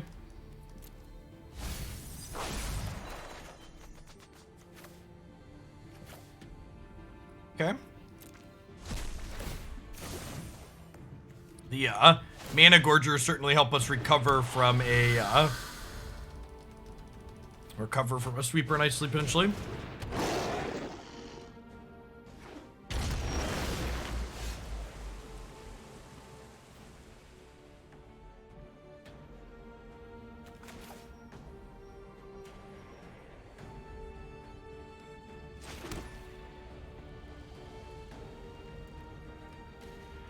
Okay, so what if we attack, get a card under this, put Unholy Heat on the stack, in response to the Unholy Heat, sacrifice the Bomat to give ourselves Delirium, and then we get to Fiery Temper their Dome off the discard? That pushes a good bit of damage, so I think it's the line.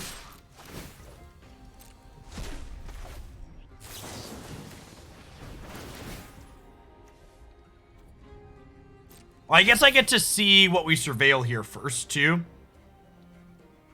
I think I'm into drawing that.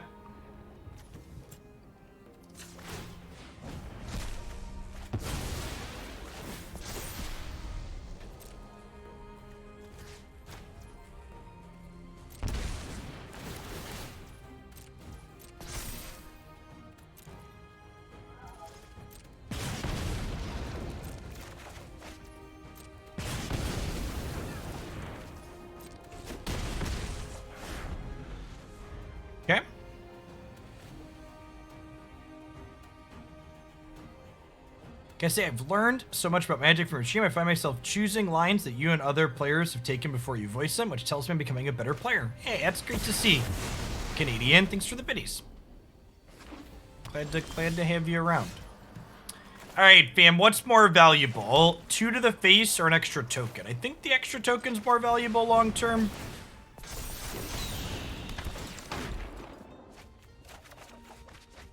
Because remember, this only makes you a token for each spell you discard. Are there Phoenix at 4 counters in here?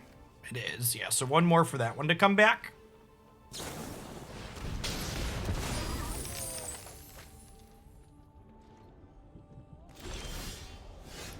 I think we chill with casting spells because I want to be able... The other Phoenix in my graveyard is basically post-sweeper insurance. So I'm just going to fire up the creature land here and attack with what we already have.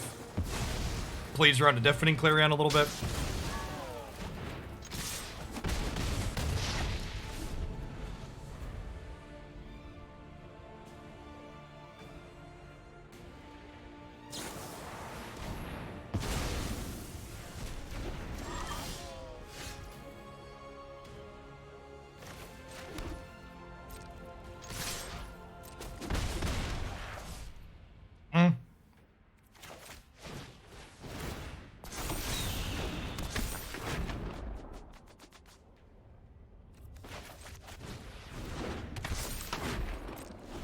Hey, Clarion me. I think it's right to play them all out here because they've already played 1 Clarion, and this has them playing those out, has them dead through a blocker / piece of spot removal. Let's ruin their day here. We've not played this with Hollow One super recently, but it's on my list to get to.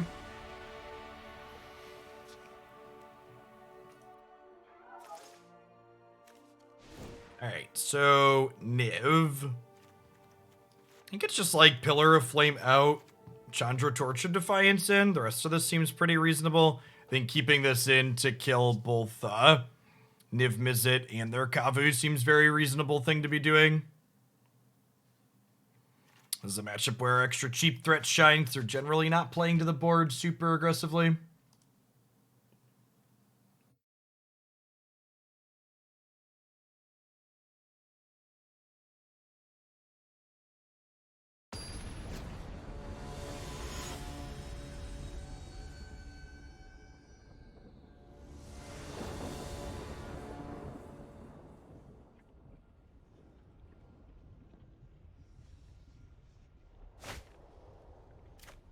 Some mulligans are tough. Other ones, not so much.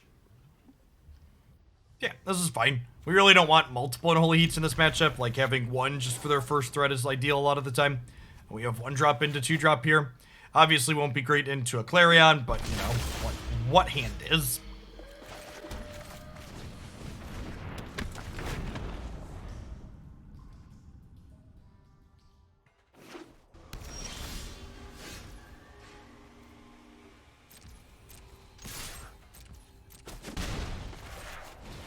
Play out the second Chandler here into a potential Clarion. I think I'd rather lose the second Chandler than lose the Magmatic. I guess they're both Chandlers. I'd rather lose the Dragon Rage than the Magmatic, I should say.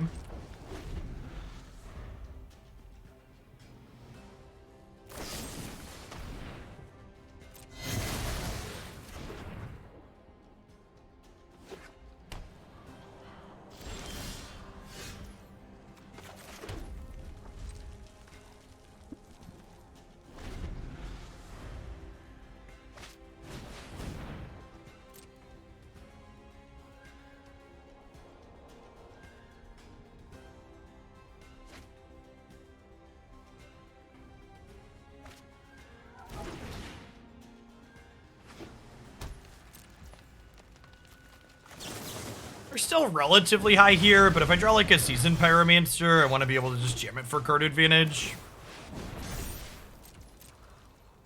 I have a Vanishing Verse here.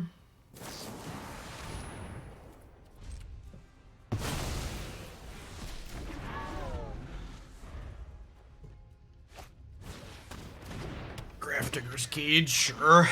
Probably trim some Faithless Lootings for the third game.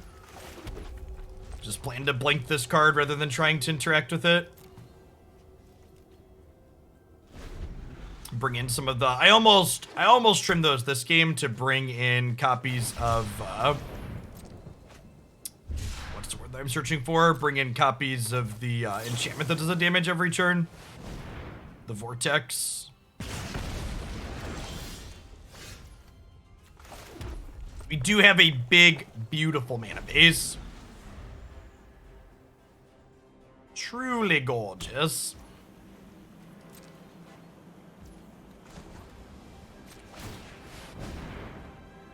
No, if they were colorless, you couldn't target them with Vanishing Verse.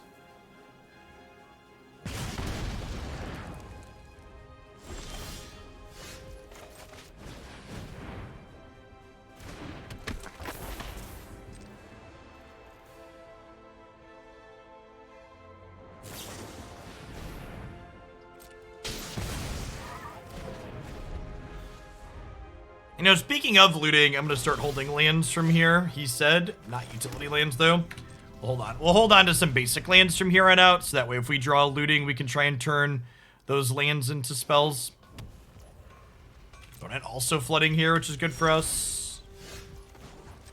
Yeah, like, I think because I played all these lands out, I actually don't even want to play this looting at the moment.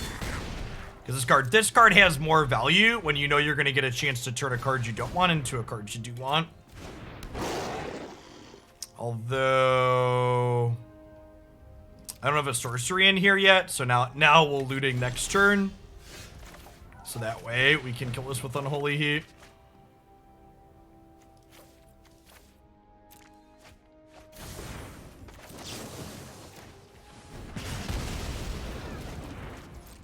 That's exactly why we have that in the deck. Play out a 4/4. Cage definitely seems like the worst of the graveyard hit against us. Things like Lantern and Rest in Peace are pretty annoying, but the fact that Cage doesn't hurt my Delirium cards or this make them smaller seems very good for us. All right. I think we're just on the fire up Den of the Bugbear twice and try and kill them plan.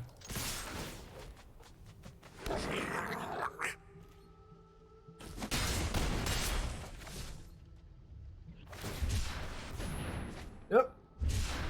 All right. 2 more bricks. Are we done here? Survey says those friends are gone. You need another live one here. Hey, is it a Helix or a Vanishing Verse? We're getting priority before it was a creature. So it could be a Helix.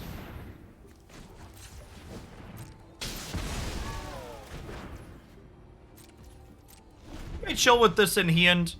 I think turning that into a token next turn sounds good. This one won't turn into a creature, so we'll put it into play. Doke! Those are some banger pickups here.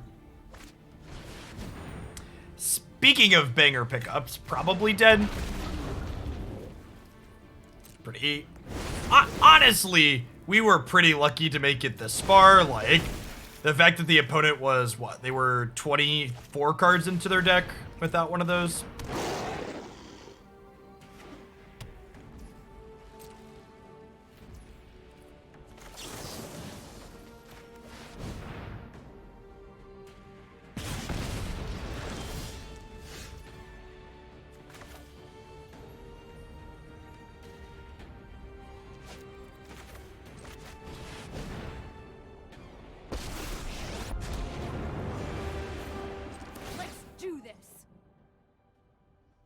Yup, you're going down.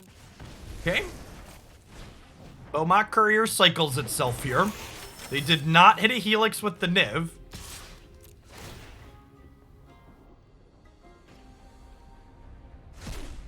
Yeah, I mean, their Helix is the difference between winning and losing here, right? We could still peel out of this. We have a couple more Fiery Tempers, another Chandra in our deck still. She's gone, you got her. They get 5 looks at,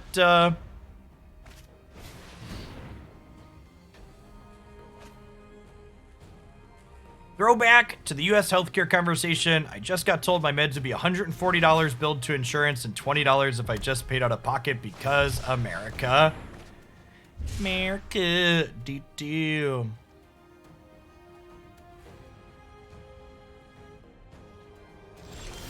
Shout out to Kirsten Simia, or whatever her name is right now, from Arizona, who pushed to remove better drug pricing from Biden's Build Back Better agenda after taking lots of money from pharmaceutical companies.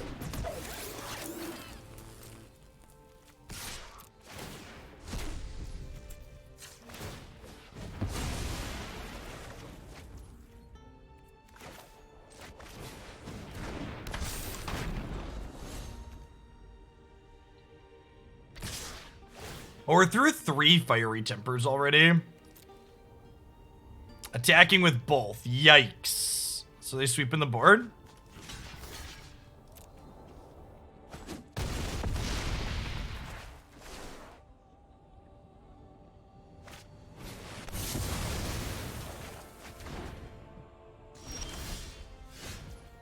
Fun fact, chat. You can still use these while Grafdigger's Cage is in play.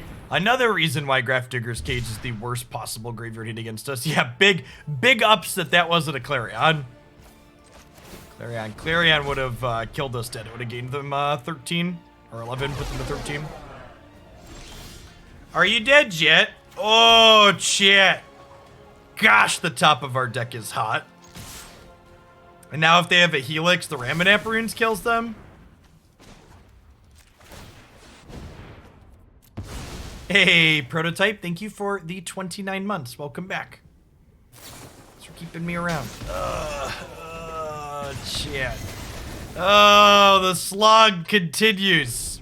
They're gonna draw a second Niv here at some point. It's gonna be real bad for us. Oh, no. Oh, no.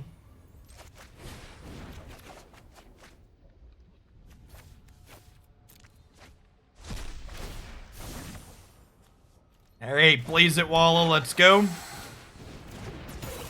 We need to win right now. I mean, our series here was okay. If this is a blank and this is a blank, we're good. Okay.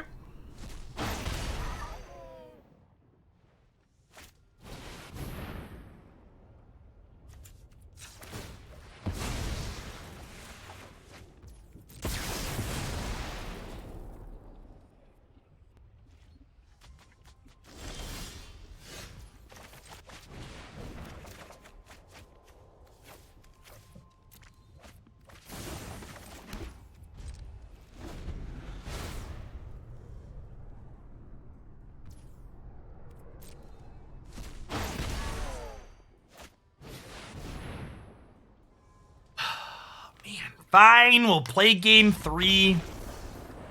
If you insist, opponent, we'll play game 3. I think Roiling Vortex should definitely be in my deck. I think I was mis-sideboarded there. If I hadn't been mis-sideboarded, I think we win that. Honestly, I might just cut all these lootings.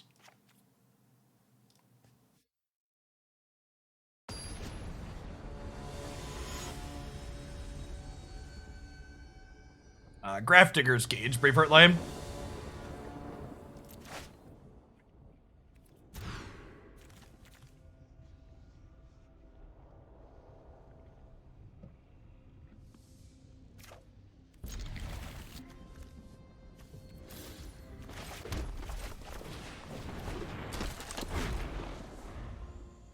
Yeah, that was a game where they Clarion 2 creatures on turn 3.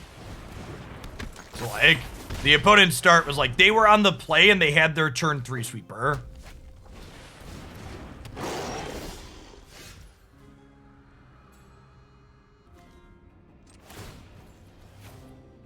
Looking for a fiery temper here to kill this Kavu.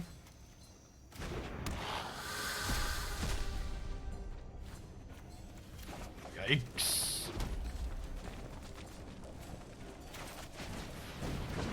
My body is ready for untapped white. Clarion, attack us for 4 with lifelink. We're not coming back from that. We'll just concede.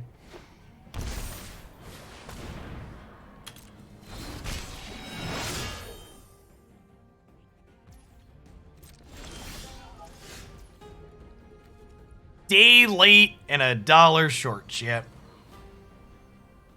We beat turn 3 Clothis. Well, there's currently nothing in the graveyards for Clothis to do. So maybe, for maybe. Not drawing like this, we can't.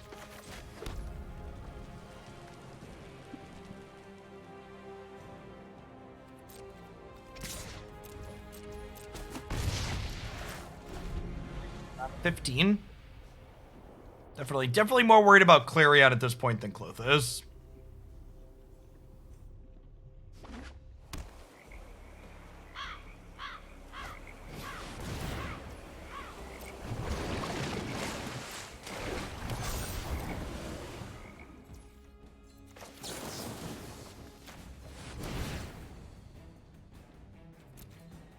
Okay.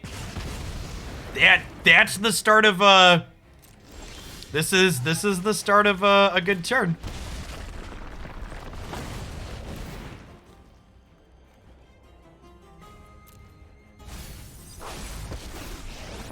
We need Blood Moon. Yikes. Hey, over here.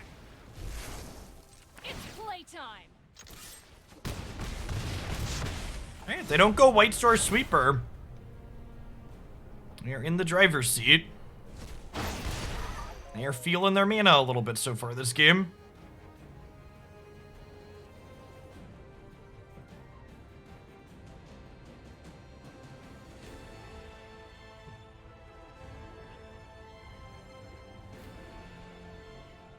Yeah, the play seems good. It's above average.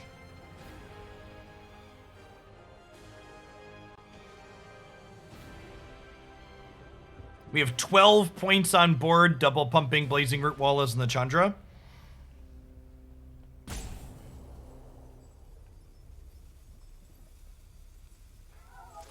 Oh yeah, I'd assume they have a bunch of white cards in their hand. Like, okay. They tanked this long, so I'm assuming not Clarion. We're done here. Okay, do we have another blocker or piece of spot removal? We must, right?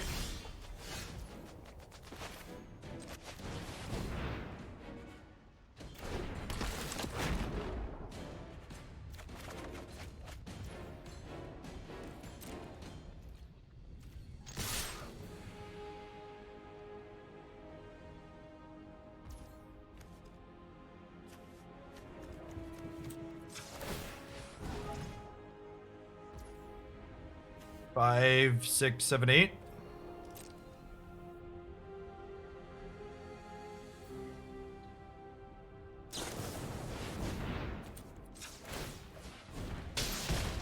Okay.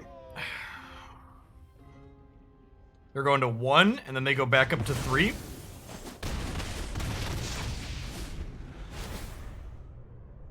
They saw a lot of cards here this time, so could have Clarion this turn, did not have it last turn. They saw 3, took 3 new looks.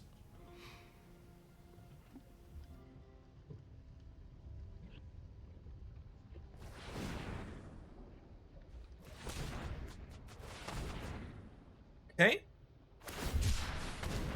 I love the smell of desperation in the afternoon, Chip.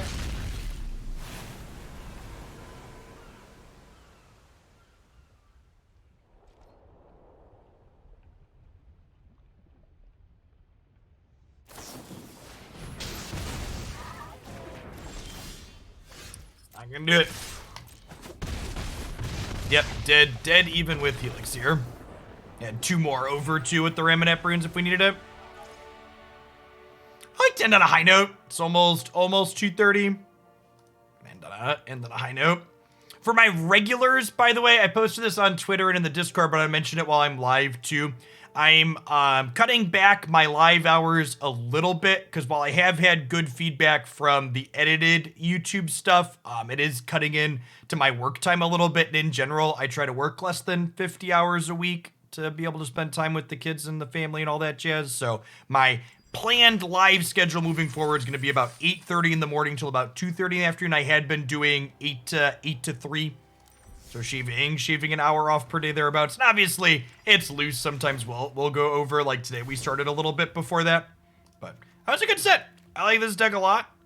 It felt very reasonable. I feel like the big standout card to me in that set was this one. Like, not only did this have good synergy with enabling our various madness cards, and like Managorger was excellent, but just the ability to grind, the ability to like, so like we have 18 lands in this deck plus 3 Shatterskull Smashing, but like, so we have like 21 lands, but 9 of them do stuff, and then we have Faithless Looting and this to kind of filter through them as well. So I like this a lot.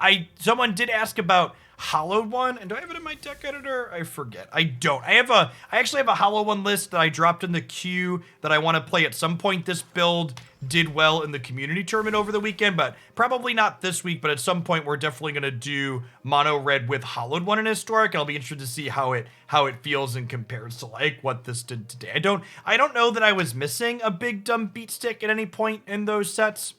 Maybe it would make some of the creature matchups a little bit better, but not sure. So I'll be interested to see how that plays out. At any rate, if you haven't checked out my YouTube channels, the Daily Deck Digest had a video published this morning, which, speaking of, like I said, I'm starting a little bit later in the mornings, but the Deck Digest is scheduled to publish a video at 8 a.m. each morning when I had been going live. So if you enjoy my content, you can check that out on YouTube if you're used to me being here at 8 a.m., and that'll fill you the half hour or so until I show up live a little bit later than I have been. At any rate, I'll be back tomorrow. We'll be doing Magic start to finish again tomorrow.